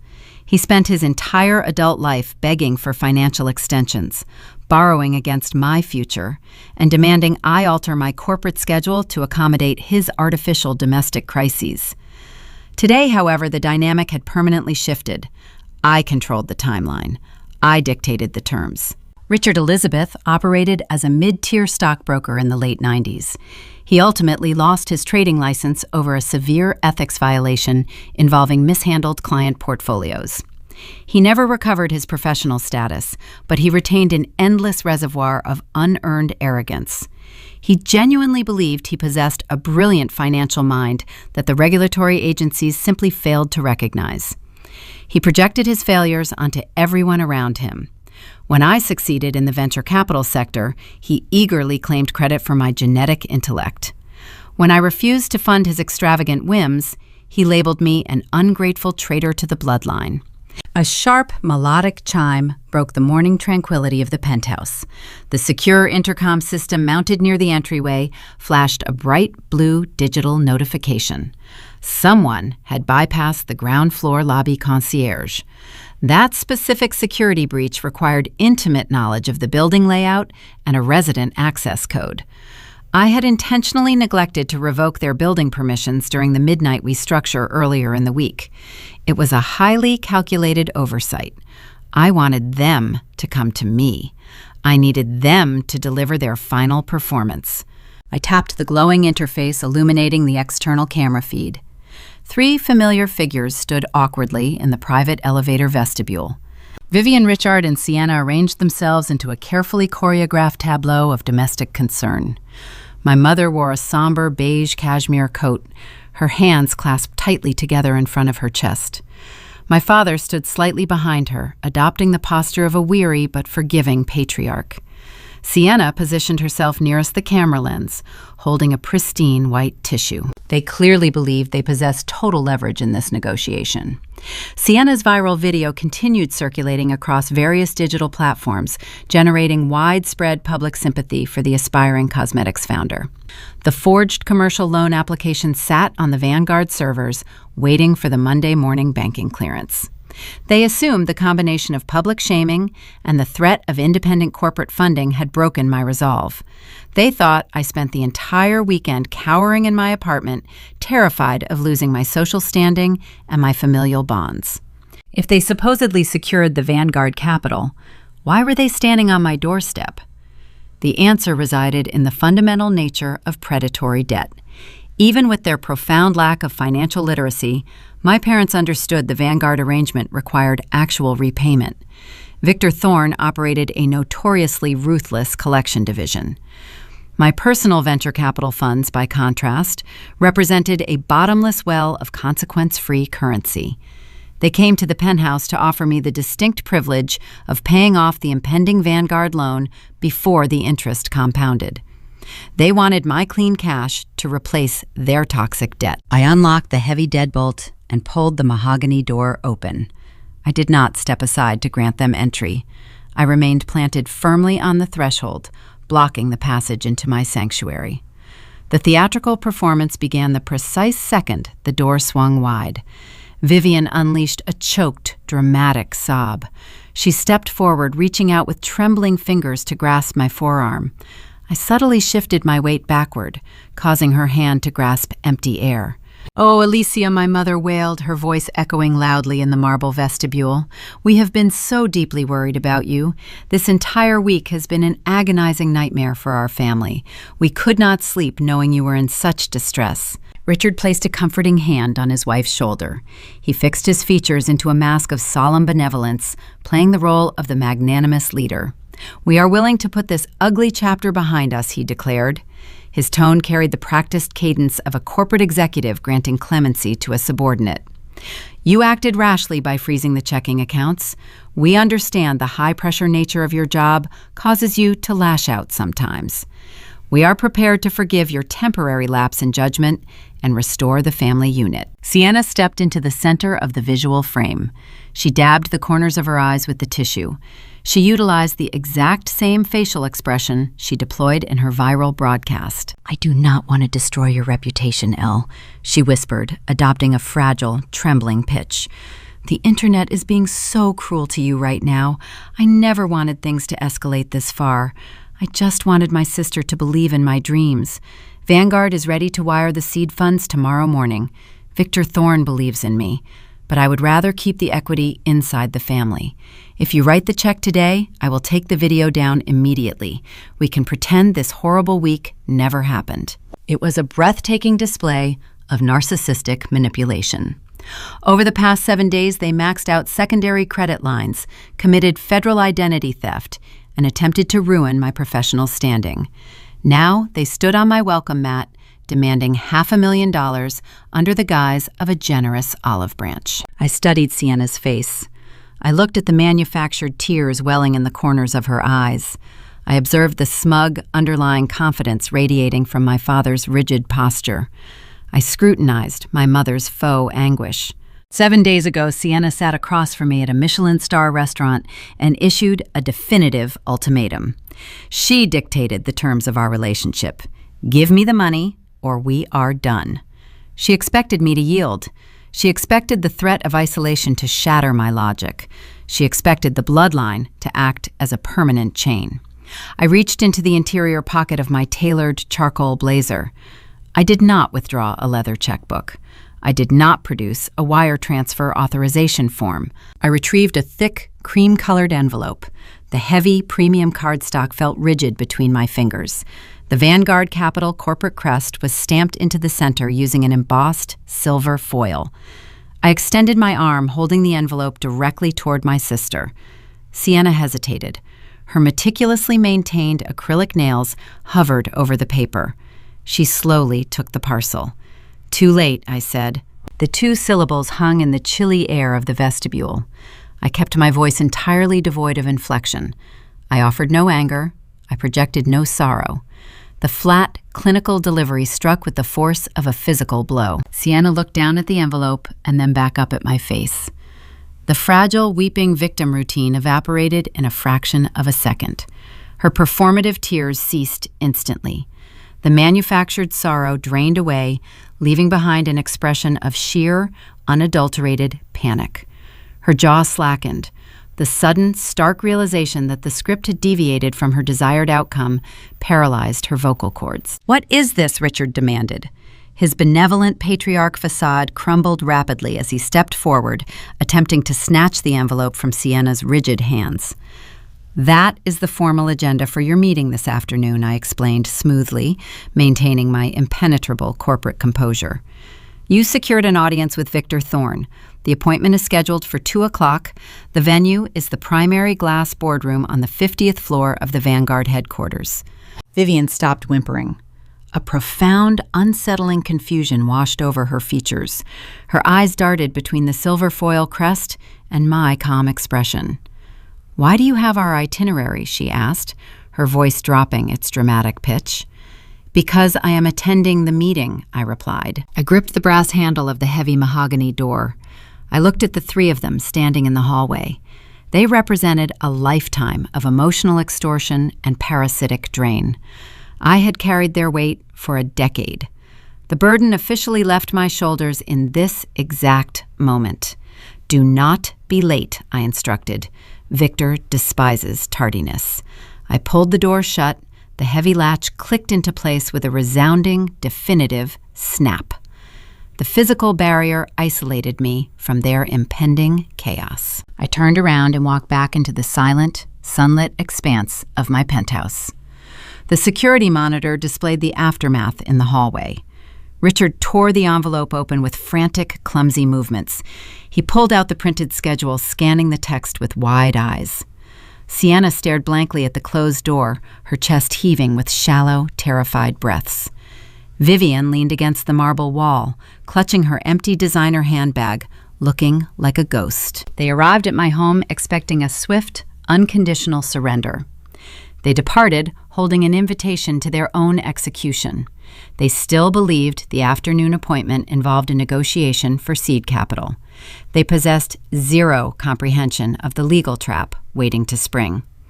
They were walking blindly into a federal interrogation, carrying stolen intellectual property and a forged power of attorney. The countdown had expired. The battlefield now shifted to the transparent walls of Vanguard Capital. The 50th floor of Vanguard Capital operated in a different stratosphere than the rest of Manhattan. Stepping out of the private elevator felt like entering a high-altitude vacuum. The air was thinner, colder, and filtered through an advanced purification system. The reception area featured imported Italian slate and a monolithic reception desk carved from a single block of obsidian. There were no plush waiting chairs or glossy lifestyle magazines. Vanguard did not cater to guests. They processed acquisitions. Inside the primary corner boardroom, the glass walls offered a dizzying view of the city below. Victor Thorne sat at the head of a 20-foot polished steel table. He was a man crafted from the same unforgiving materials as his corporate headquarters.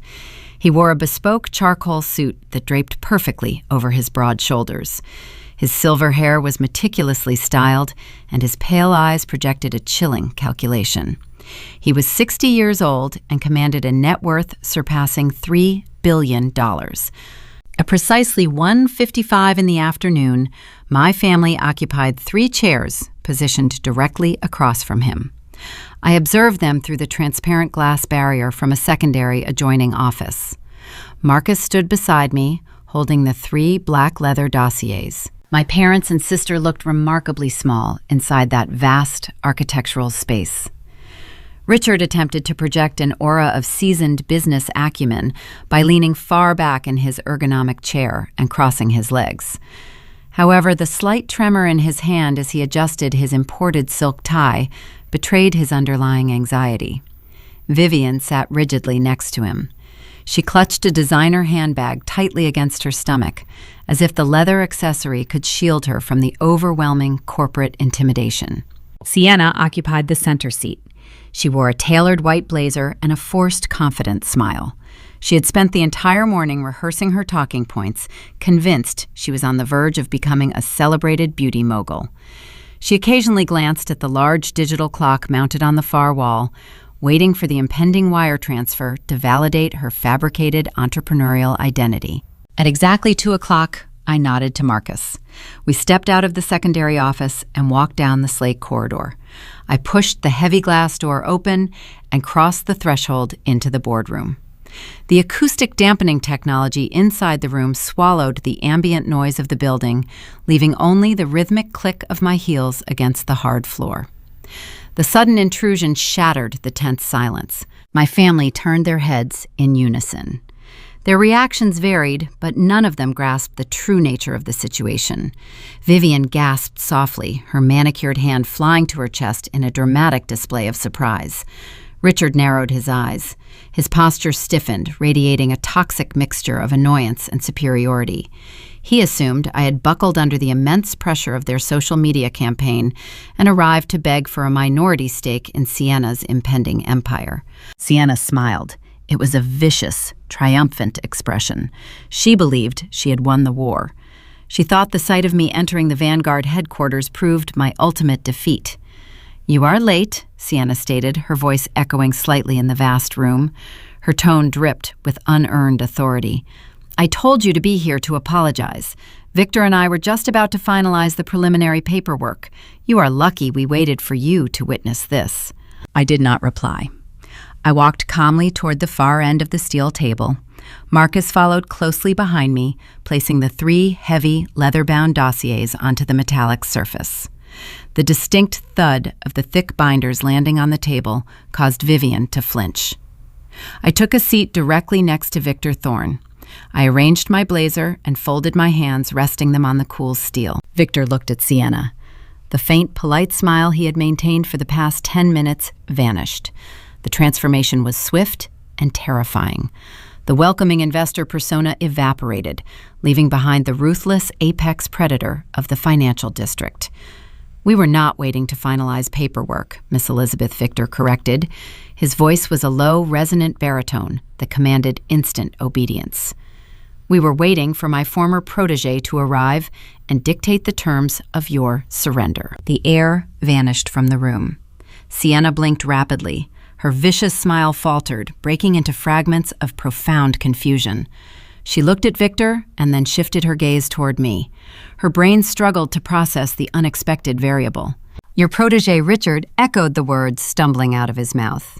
He leaned forward, his carefully constructed facade cracking under the sudden strain. "What are you talking about? You are the managing director of Vanguard Capital. You requested this meeting to fund my daughter's clean beauty brand."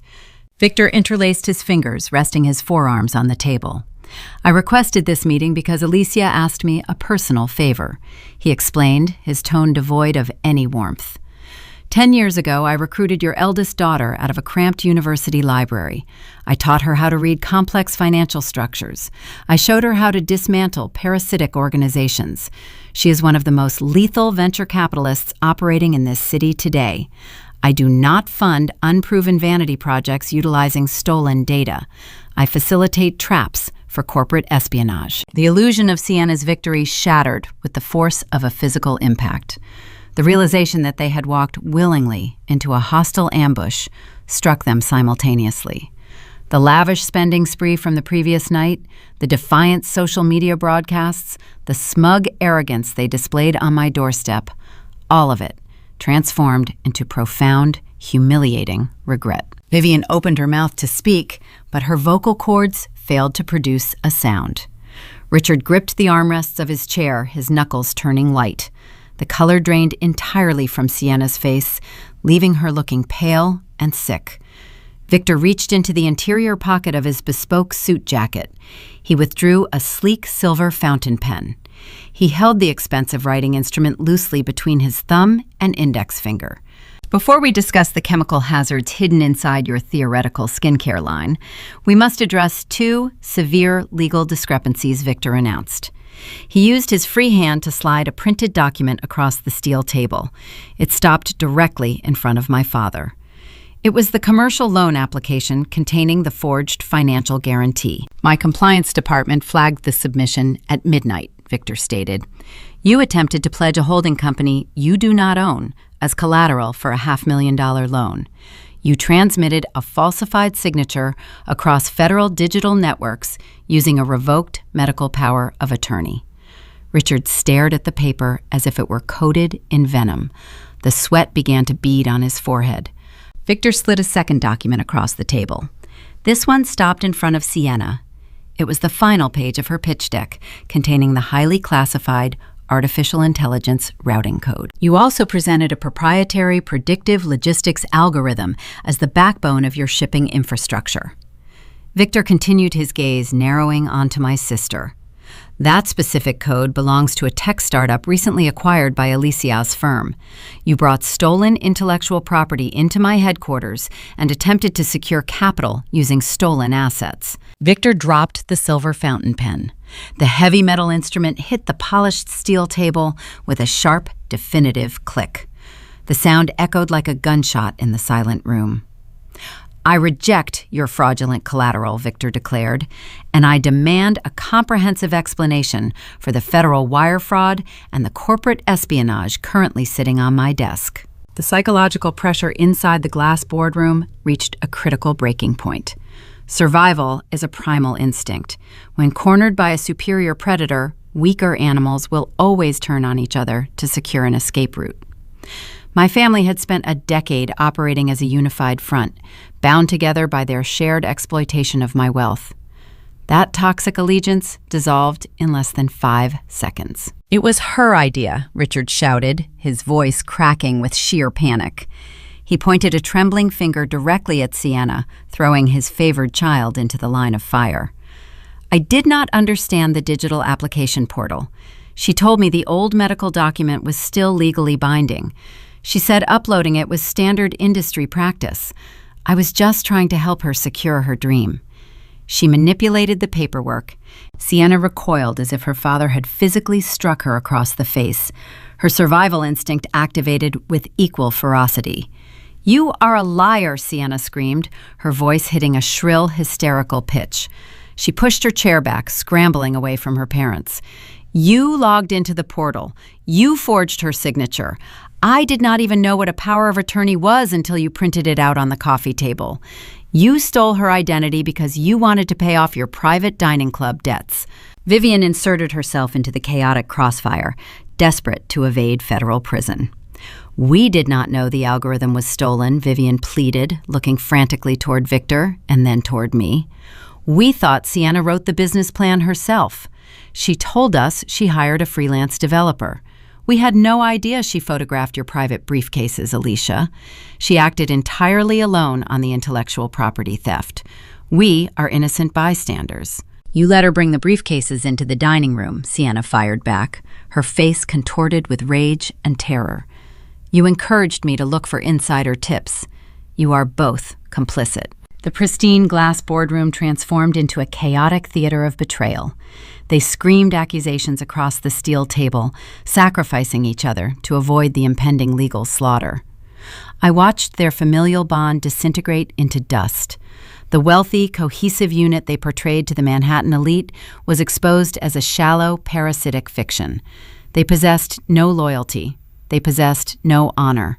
They only possessed fear. I remained perfectly still beside Victor, observing the carnage. The trap had executed flawlessly. The initial conflict was over. The true devastation was ready to begin. I placed my hand on the first black leather dossier. The chaotic theater of familial betrayal reached a deafening pitch inside the transparent walls of the Vanguard headquarters. Richard shouted endless excuses, desperately attempting to distance himself from the forged documentation. Vivian wept loudly, weaving a fabricated narrative of maternal innocence. Sienna hurled vicious insults at both of her parents, blaming their financial incompetence for her current predicament. They operated like drowning passengers, fighting over a single life preserver, unaware the ship had already sunk to the bottom of the ocean. I raised my right hand, resting my palm flat against the polished steel table. The simple, silent gesture commanded immediate authority. The screaming abruptly ceased.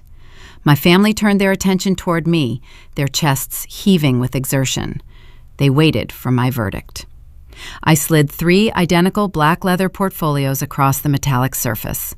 One stopped in front of my father. The second halted near my mother's trembling fingers. The final binder rested directly before my sister. "Let us examine the actual foundation of your impending empire, Sienna." I suggested keeping my voice devoid of any emotional fluctuation. "Open the portfolio to the first marked section." Sienna reached out with shaking hands. Her meticulously maintained acrylic nails caught the edge of the textured cover. She flipped the heavy parchment pages, exposing a thick stack of laboratory readouts. The documents featured stark white backgrounds covered in dense chemical formulas and bright red regulatory warning stamps. You built your entire digital persona around the concept of purity. I began navigating the narrative with clinical precision. You named your enterprise Aura Pure. You promised your followers an organic, sustainably sourced botanical experience. You marketed a daily moisturizer designed to heal and protect. Sienna stared at the complex scientific jargon, failing to comprehend the molecular data presented before her. Those documents contain the independent toxicology reports retrieved directly from your chosen overseas manufacturing facility, I explained. You selected a white label factory located in a notoriously unregulated industrial zone. You chose them because they offered the lowest possible production cost, allowing you to maximize your theoretical profit margins. You never requested a quality control audit. You never commissioned a safety inspection. Vivian leaned over, attempting to read the crimson warnings over her daughter's shoulder. Richard wiped a bead of sweat from his temple, his false bravado entirely evaporated. The factory bypasses international safety protocols by substituting expensive organic extracts with prohibited synthetic fillers. I continued laying bare the toxic reality of her venture. The independent testing confirmed catastrophic concentrations of lead and arsenic inside your sample batches. Sienna flinched as if the words physically struck her. If you successfully launched this product and distributed it to your trusting audience, you would not become a celebrated beauty mogul, I stated. You would become the primary defendant in a massive class action lawsuit. You would cause severe chemical burns and heavy metal poisoning. You would face immediate federal health violations and potential criminal negligence charges. Your brand promises wellness, but your supply chain delivers literal poison. The color drained completely from Sienna's cheeks. The carefully curated influencer persona she spent years constructing began to dissolve under the harsh fluorescent lighting of the boardroom. She realized the depth of her amateur incompetence. She possessed zero understanding of consumer safety regulations or manufacturing liabilities. She frantically flipped through the remaining pages of the dossier, seeking any redeeming information to salvage her shattered dignity. She bypassed the toxicology reports and landed on the financial projections. I can fix the manufacturing pipeline, Sienna stammered, her voice adopting a shrill, panicked frequency. I will find a new laboratory, a domestic facility. We can adjust the formula. The product is just a prototype. The real value is my marketing strategy. The business model is flawless. Your business model is a plagiarized fiction, I countered, shutting down her desperate defense. Turn to the second tab. Sienna turned the page. She found her own pitch deck printed side by side with the operational structure of a highly successful organic beverage conglomerate. Highlighting markers illuminated the exact paragraphs she had lazily copied and pasted. You stole 90% of your financial projections from an iced tea company, I noted coldly. You simply swapped the word beverage for moisturizer. And the remaining 10% consists of highly classified artificial intelligence routing code you photographed from my private briefcases. You brought nothing original to this table. You only brought theft and hazardous waste. Sienna refused to accept her total defeat. She clung to the only currency she understood. She reached into her designer handbag and retrieved her mobile device. She unlocked the screen and opened her social media dashboard. She shoved the glowing phone toward Victor Thorne. Look at my engagement metrics, she pleaded, pointing a trembling finger at the digital interface. The pebble of her superficial reality clashed violently against the boulder of corporate logic. I have over 1 million active followers. My aesthetic is flawless. The community trusts my lifestyle recommendations. My viral video generated immense public sympathy. I command a massive demographic. That influence guarantees immediate revenue, regardless of the initial supply chain mistake. Victor Thorne did not look at the glowing screen. He looked at Sienna with an expression of profound, glacial disgust. He represented the apex of Wall Street intelligence. He dismantled failing corporations for a living. Watching a naive internet celebrity attempt to leverage meaningless social media likes to excuse industrial espionage and heavy metal poisoning deeply offended his professional sensibilities. Your digital community trusts a curated illusion, Miss Elizabeth Victor intoned, his resonant baritone voice vibrating through the glass room. A follower count cannot shield you from Food and Drug Administration audits. A flawless aesthetic does not neutralize arsenic poisoning. Vanguard Capital requires robust due diligence. We deploy capital to scale legitimate infrastructure. We do not finance toxic liabilities. Victor reached for his silver fountain pen. He retrieved the preliminary commercial loan application from the center of the table. He pressed the nib against the thick parchment and drew a single, heavy black line diagonally across the entire page. "You brought a biological hazard into my headquarters," Victor declared, delivering the final lethal blow to her entrepreneurial fantasy. "You attach stolen intellectual property to a fraudulent financial document. I am officially revoking all offers of seed funding. The term sheet is dead. You are completely defunded." The reality of her absolute ruin settled over Sienna's shoulders, crushing her posture. She slumped back into the ergonomic chair. Her mobile device slipped from her fingers and clattered against the steel table. The screen went dark. Without the Vanguard capital, she possessed no method to sustain her fabricated lifestyle. She suddenly remembered the $25,000 non-refundable retainer she wired to the elite public relations agency 24 hours ago. She utilized a predatory high-interest microloan to secure those branding services.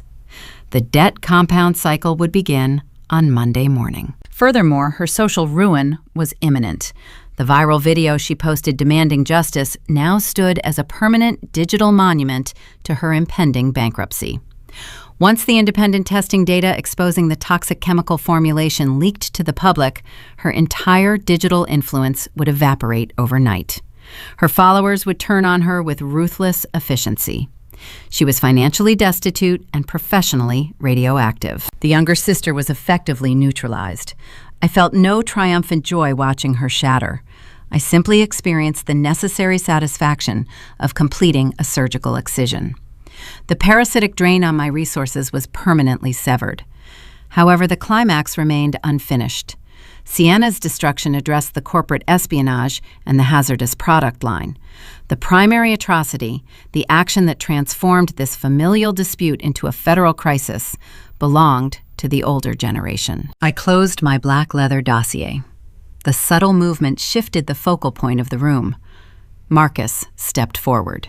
The elite asset protection attorney had remained perfectly silent throughout the entire presentation.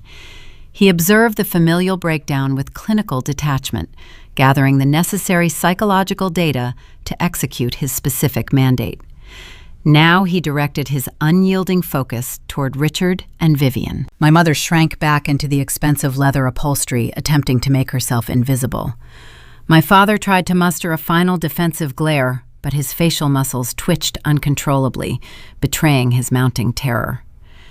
They watched Sienna lose her imaginary empire, but they still believed they could escape the fallout. "Your daughter's cosmetic failure is a civil matter," Marcus stated, his voice slicing through the chilled, filtered air. "It is an expensive, embarrassing lesson in corporate reality. Your actions, however, require a vastly different legal classification." Marcus unlatched his reinforced briefcase. He pulled a final, unadorned manila folder from the interior compartment. He placed it deliberately onto the table. "You utilized a revoked medical document to falsify a signature on a commercial banking contract."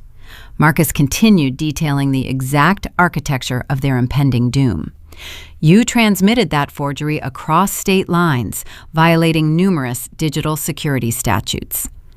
Richard swallowed hard, his Adam's apple bobbing nervously. "We can just withdraw the application," he stammered, offering a pathetic, useless compromise. "No money changed hands, no harm occurred. We will cancel the request and walk away. The justice system does not operate on an honor code." Richard Marcus corrected a dark, predatory smile, touching the corners of his mouth. "The crime occurred the exact second you pressed the upload button. The Vanguard servers logged the transmission. The federal statutes regarding this specific violation are remarkably strict." Marcus opened the manila folder, exposing a stack of formal legal declarations. "Sienna is facing bankruptcy." Marcus concluded, his gaze locking onto my parents. "But the two of you are facing something much worse." The words hung in the sterile air of the Vanguard boardroom. "You are facing something much worse." Marcus opened the unadorned manila folder. He extracted a single sheet of paper covered in dense legal typography. He did not raise his voice. He did not need to. The quiet precision of his delivery amplified the terror of his message. He operated like a clinical surgeon, identifying a terminal diagnosis. When you logged into the digital portal yesterday afternoon, you utilized a domestic internet connection located inside your rented Manhattan apartment, Marcus stated. His gaze remained fixed on my father. However, Vanguard Capital maintains their primary data processing servers in the state of New Jersey. Furthermore, the secondary backup servers are located in Virginia. When you uploaded the forged medical document to secure a commercial loan, that digital data packet crossed multiple state lines. Richard blinked.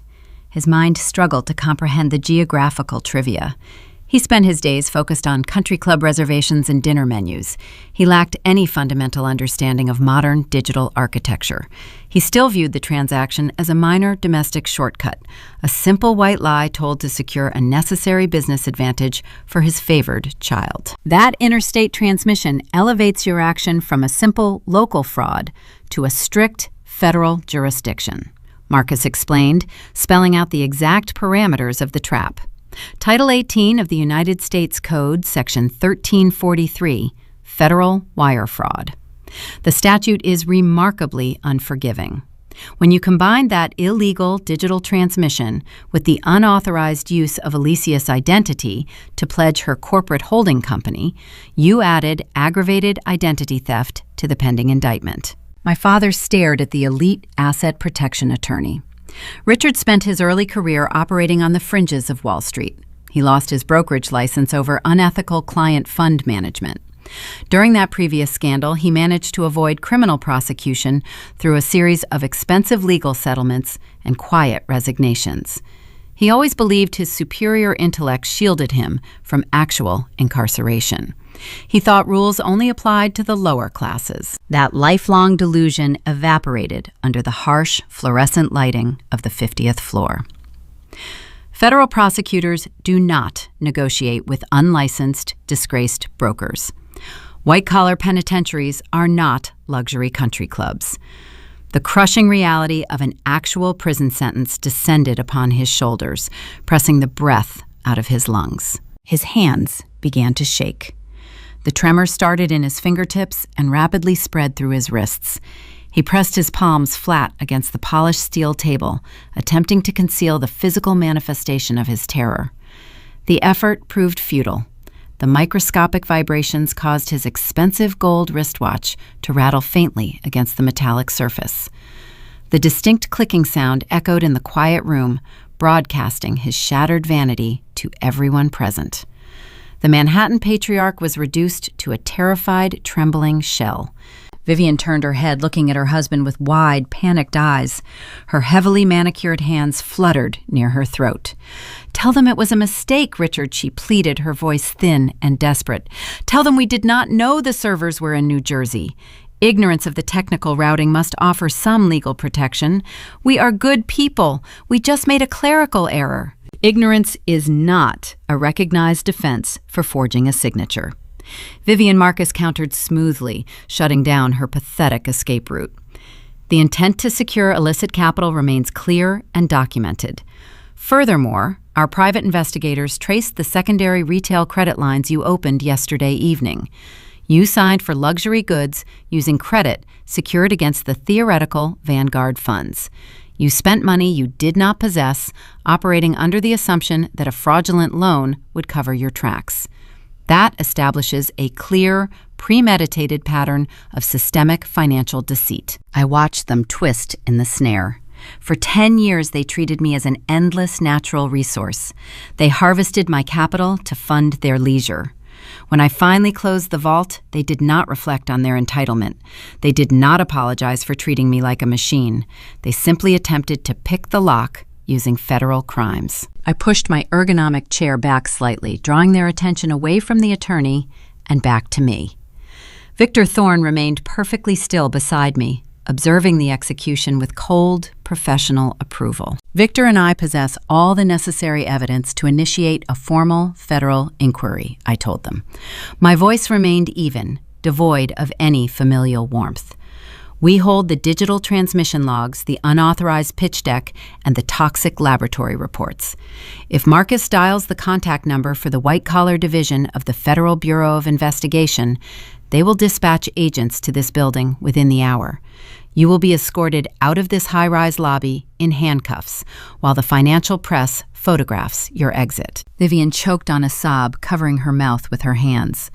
The thought of a public arrest terrified her far more than the concept of moral failure.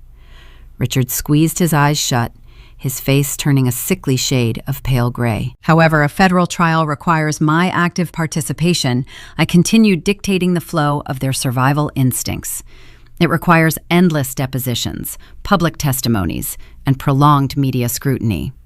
I value my time and my corporate privacy far too much to waste months sitting inside a courtroom recounting your pathetic greed. Therefore, I am offering you an alternative resolution. I reached into the interior pocket of my tailored charcoal blazer. I produced a thick, stapled document printed on heavy ivory cardstock.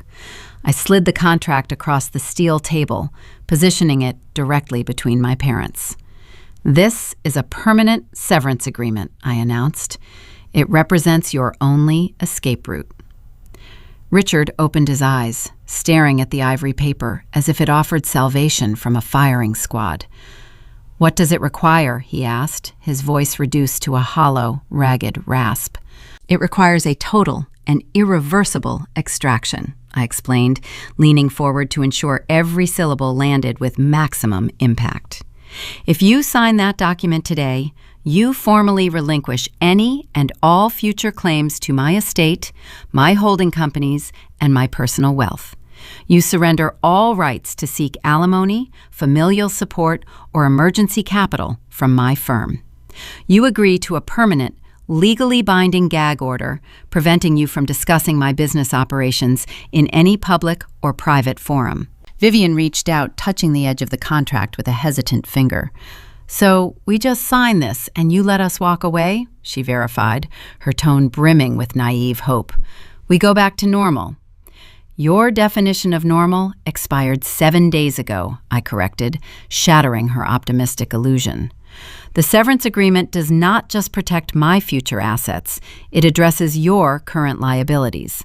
I pointed to the second section of the document. Paragraph 4 revokes my financial sponsorship of your current lifestyle.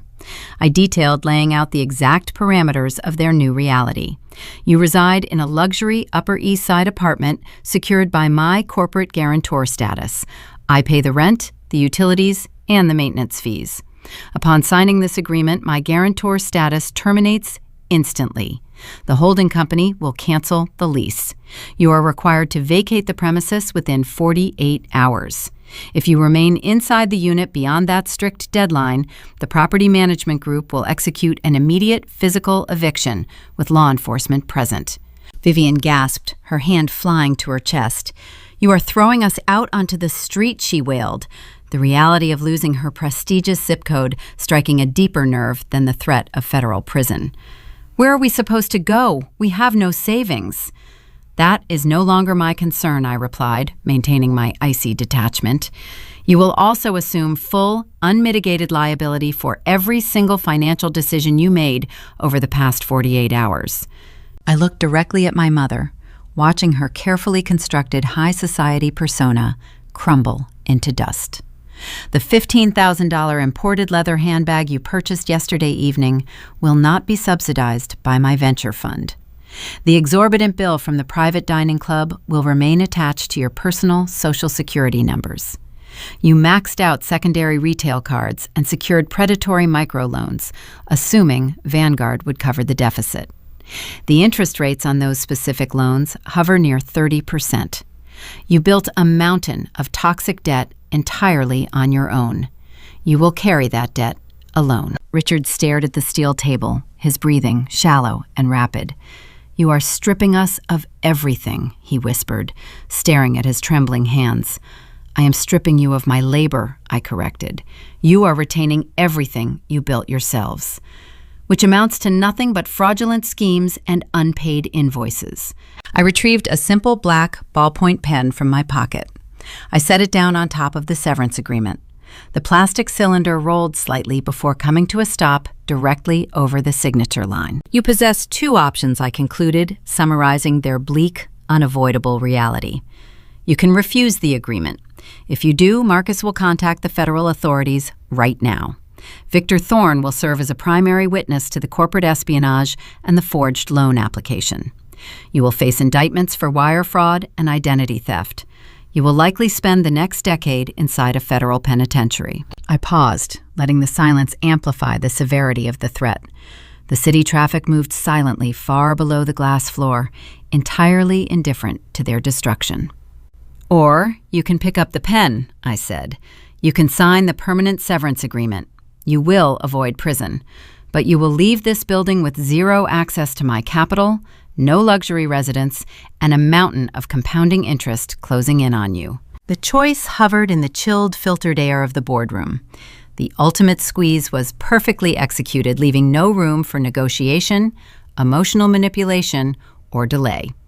My parents stared at the ivory document, the weight of their lifelong parasitism finally crushing them into submission. The silence inside the glass boardroom stretched into a suffocating eternity. The black plastic ballpoint pen rested on the ivory paper, acting as the singular pivot point of their existence. My father stared at the cheap writing instrument. Richard spent decades cultivating an image of impenetrable superiority. He curated a wardrobe of imported fabrics and practiced a golf swing meant to project effortless dominance. He constructed his entire identity around the perception of power. Faced with the stark binary choice between federal incarceration and profound poverty, that carefully built facade shattered into irreparable fragments. Prison offered a terrifying reality he could not manipulate. Inmates did not care about his vintage wine preferences or his past stockbroker accolades. A penitentiary cell would strip him of his bespoke suits and replace them with a uniform of ultimate submission. His hand trembled as he reached across the polished steel table. His fingers wrapped around the plastic barrel of the pen. The movement required an agonizing physical effort, as if the small object weighed 1,000 pounds. He brought the tip to the signature line. Richard did not look at me. He kept his eyes locked on the paper, unable to meet the gaze of the daughter he tried to sacrifice. He pressed down. The ink flowed, forming his cursive script across the binding legal contract. The scratching sound echoed in the quiet room, signaling the formal surrender of his patriarch status. He finished the signature and pushed the document toward his wife. He slumped back into his ergonomic chair, a hollow, defeated shell of a man. Vivian stared at the freshly inked name. She turned her head, seeking reassurance from the man who promised to protect her high society lifestyle. Richard refused to look at her.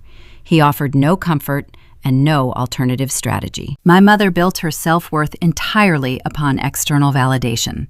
She judged her peers by their zip codes and the designer labels sewn into their coats. She viewed my capital as a magic shield protecting her from the harsh indignities of the working class.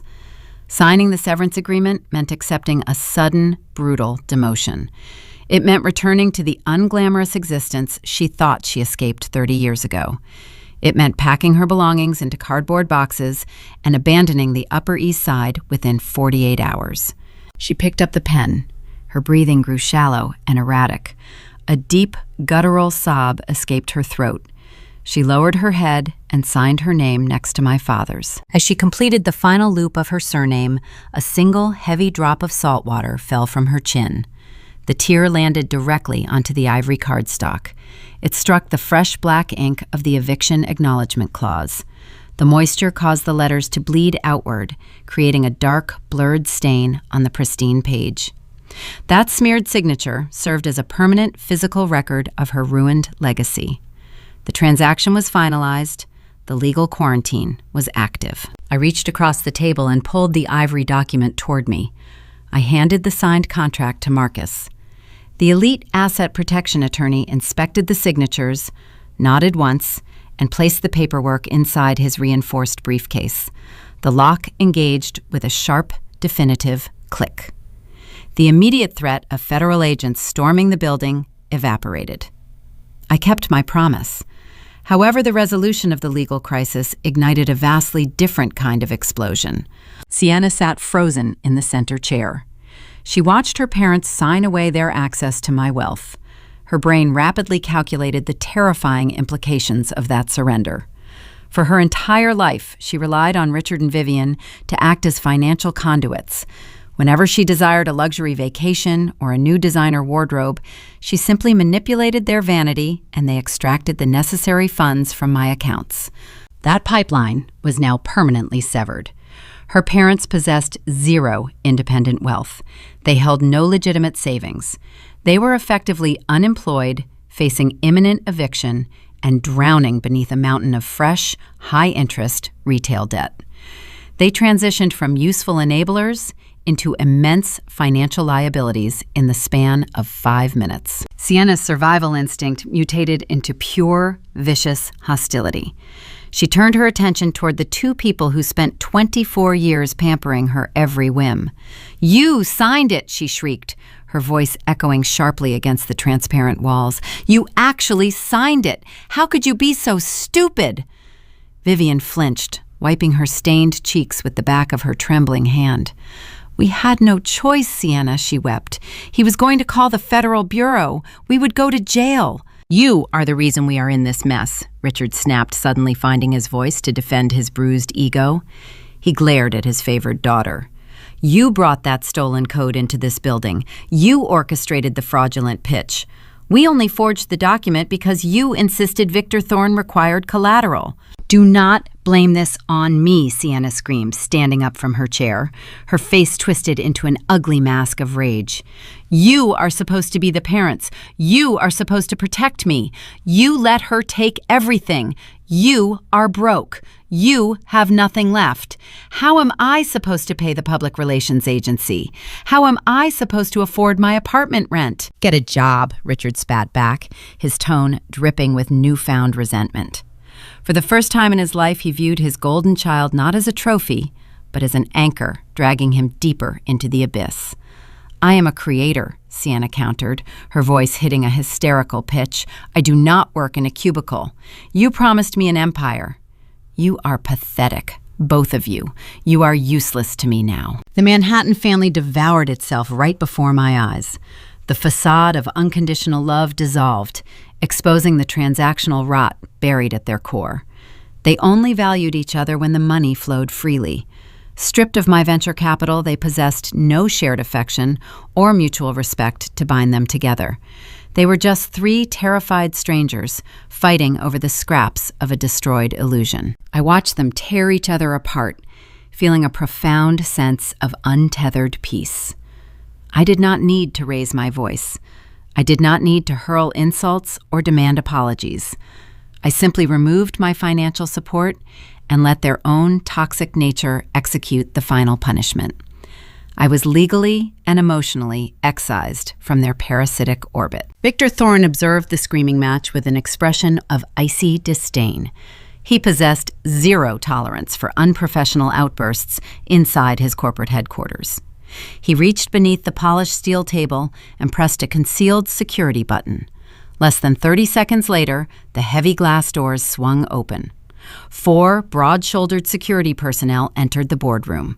They wore tailored black suits and earpieces, projecting a silent, intimidating authority. "This meeting is concluded," Victor announced, cutting through the familial screaming match.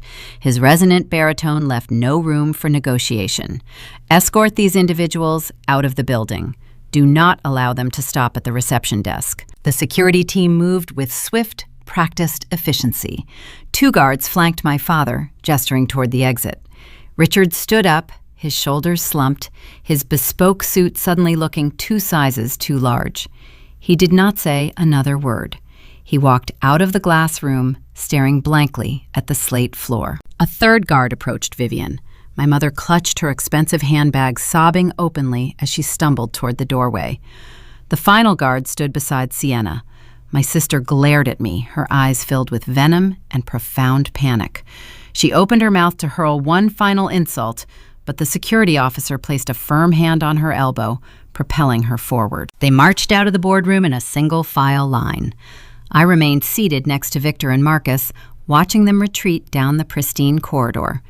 The heavy glass doors closed behind them, sealing the silence back into the room. I imagined their journey down to the street level. They would step into the high-speed elevator, leaving the rarefied air of the 50th floor. The descending numerical display would act as a countdown to their new reality. They arrived at Vanguard Capital, cloaked in the arrogant armor of Manhattan high society. They believed they were untouchable, elite visionaries. When those elevator doors opened on the ground floor, they would step out onto the unforgiving concrete pavement, totally stripped of their defenses. They held no venture capital. They possessed no luxury home. They carried only the crushing weight of the insurmountable debt they created for themselves. The cold New York air would greet them, welcoming them into the harsh, brutal world they could no longer afford to ignore. 6 weeks passed since the heavy glass doors of the Vanguard boardroom closed behind my former family. I stood on the sprawling terrace of my Tribeca penthouse early on a crisp Tuesday morning. A gentle breeze rolled off the Hudson River, carrying the faint metallic scent of the waking metropolis. I held a small porcelain cup filled with freshly extracted dark espresso. The rich aromatic steam curled upward, vanishing into the pale morning sky. I took a slow, deliberate sip, allowing the bitter warmth to ground me in the present moment. For the first time in 10 years, the surrounding environment felt pristine. It was an untethered quiet. No frantic phone calls demanding emergency wire transfers interrupted my morning routine. No fabricated domestic crises required my financial intervention. The suffocating anchor of familial obligation had been detached from my shoulders. The air up here finally belonged only to me. The social ecosystem of Manhattan operates with unforgiving precision when excising fraudulent entities. Sienna's carefully curated digital empire collapsed exactly 4 days after the boardroom confrontation. Victor Thorne did not forgive her attempt to introduce stolen corporate data into his servers. While he abstained from pressing formal criminal charges against the younger sister, he utilized a ruinous method of punishment. An anonymous data packet arrived in the inbox of every major beauty industry journalist and consumer watchdog group in the city. The digital folder contained the unredacted independent toxicology reports from her chosen overseas manufacturing facility. The stark chemical breakdowns exposing hazardous levels of lead and arsenic inside the AuraPure prototypes became public knowledge within hours. The backlash arrived with frightening speed. Sienna's 1 million followers transformed from a loyal digital community into a legion of betrayed consumers. They flooded her comment sections with outrage and disgust. Brands that previously sponsored her lifestyle terminated their lucrative contracts, citing morality clauses. To compound her misery, the elite public relations agency she hired realized her high-interest microloan had defaulted. They dropped her as a client and distanced themselves from her toxic brand. She attempted to post an explanation video, blaming greedy manufacturers and poor advice, but the internet refused to grant her grace. The digital public recognized the severe lack of accountability. They stripped her of her influencer status entirely. She became a cautionary tale overnight, a pariah in the specific social circles she once sought to dominate. Forced to abandon her luxury apartment due to unpaid rent, she vanished from the public eye. My parents experienced a much steeper and far more tangible descent into obscurity. The 48-hour eviction notice executed with mechanical exactness. When the property management group arrived at the Upper East Side residence, they found Vivian and Richard paralyzed by their new reality. They possessed no financial safety net to secure a comparable zip code. Stripped of my corporate guarantor status, they faced the unforgiving landscape of the New York real estate market, holding only a mountain of fresh retail debt and ruined credit scores. They eventually secured a cramped 2-bedroom rental unit situated in a deeply unfashionable industrial suburb miles away from the glittering epicenter of Manhattan.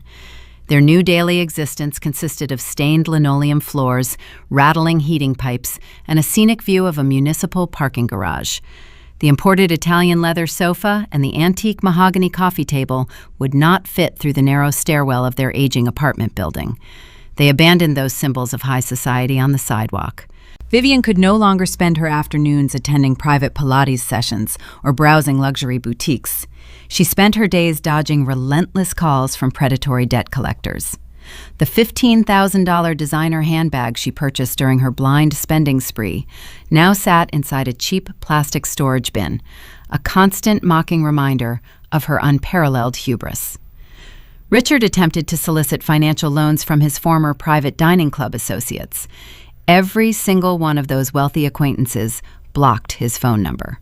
The men who gladly drank vintage Bordeaux on his tab wanted nothing to do with a disgraced evicted debtor.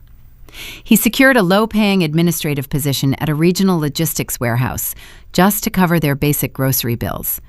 The patriarch who once demanded unearned respect was now forced to report to a manager half his age. The environment they now inhabited perfectly matched the hollow transactional nature of their marriage. While my former family drowned in the consequences of their parasitic greed, I focused my attention on the future. The venture capital sector never sleeps, and I possessed a specific sum of liquidity ready for immediate deployment. Sienna had demanded exactly $580,000 to fund her superficial vanity project. I decided to utilize that precise financial figure to rewrite the narrative. I wanted to cleanse that specific amount of capital by investing it into genuine merit. My team spent 3 weeks conducting rigorous due diligence on a dozen emerging technology startups. We searched for a founder who represented the exact opposite of my sister. We found her operating out of a cramped co-working space in Brooklyn. Her name was Elena. She grew up in a low-income neighborhood, relying on public scholarships and relentless academic discipline to secure her engineering degree. She did not possess a pristine social media aesthetic or a wealthy network of influential friends. She possessed calloused hands, a brilliant analytical mind, and a revolutionary patent for a biodegradable water filtration system. Elena worked 90-hour weeks to refine her prototype. She slept under her desk and poured every spare dollar into her research. She asked for nothing but an opportunity to prove her scientific models. When I invited her into the glass boardroom, she did not demand my money. She presented airtight financial projections, verified supply chain logistics, and a profound understanding of her target market. Her water filtration system represented genuine, life-saving technology, a perfect, poetic contrast to the literal poison my sister attempted to peddle. I slid a formal term sheet across the polished steel table. The contract offered her the exact seed funding amount of $580,000. The equity split was incredibly fair, and the indemnification clauses protected her intellectual property rights. Elena read the document carefully, her eyes widening as she processed the generous structural terms. She looked up at me, her expression radiating pure, unfiltered gratitude.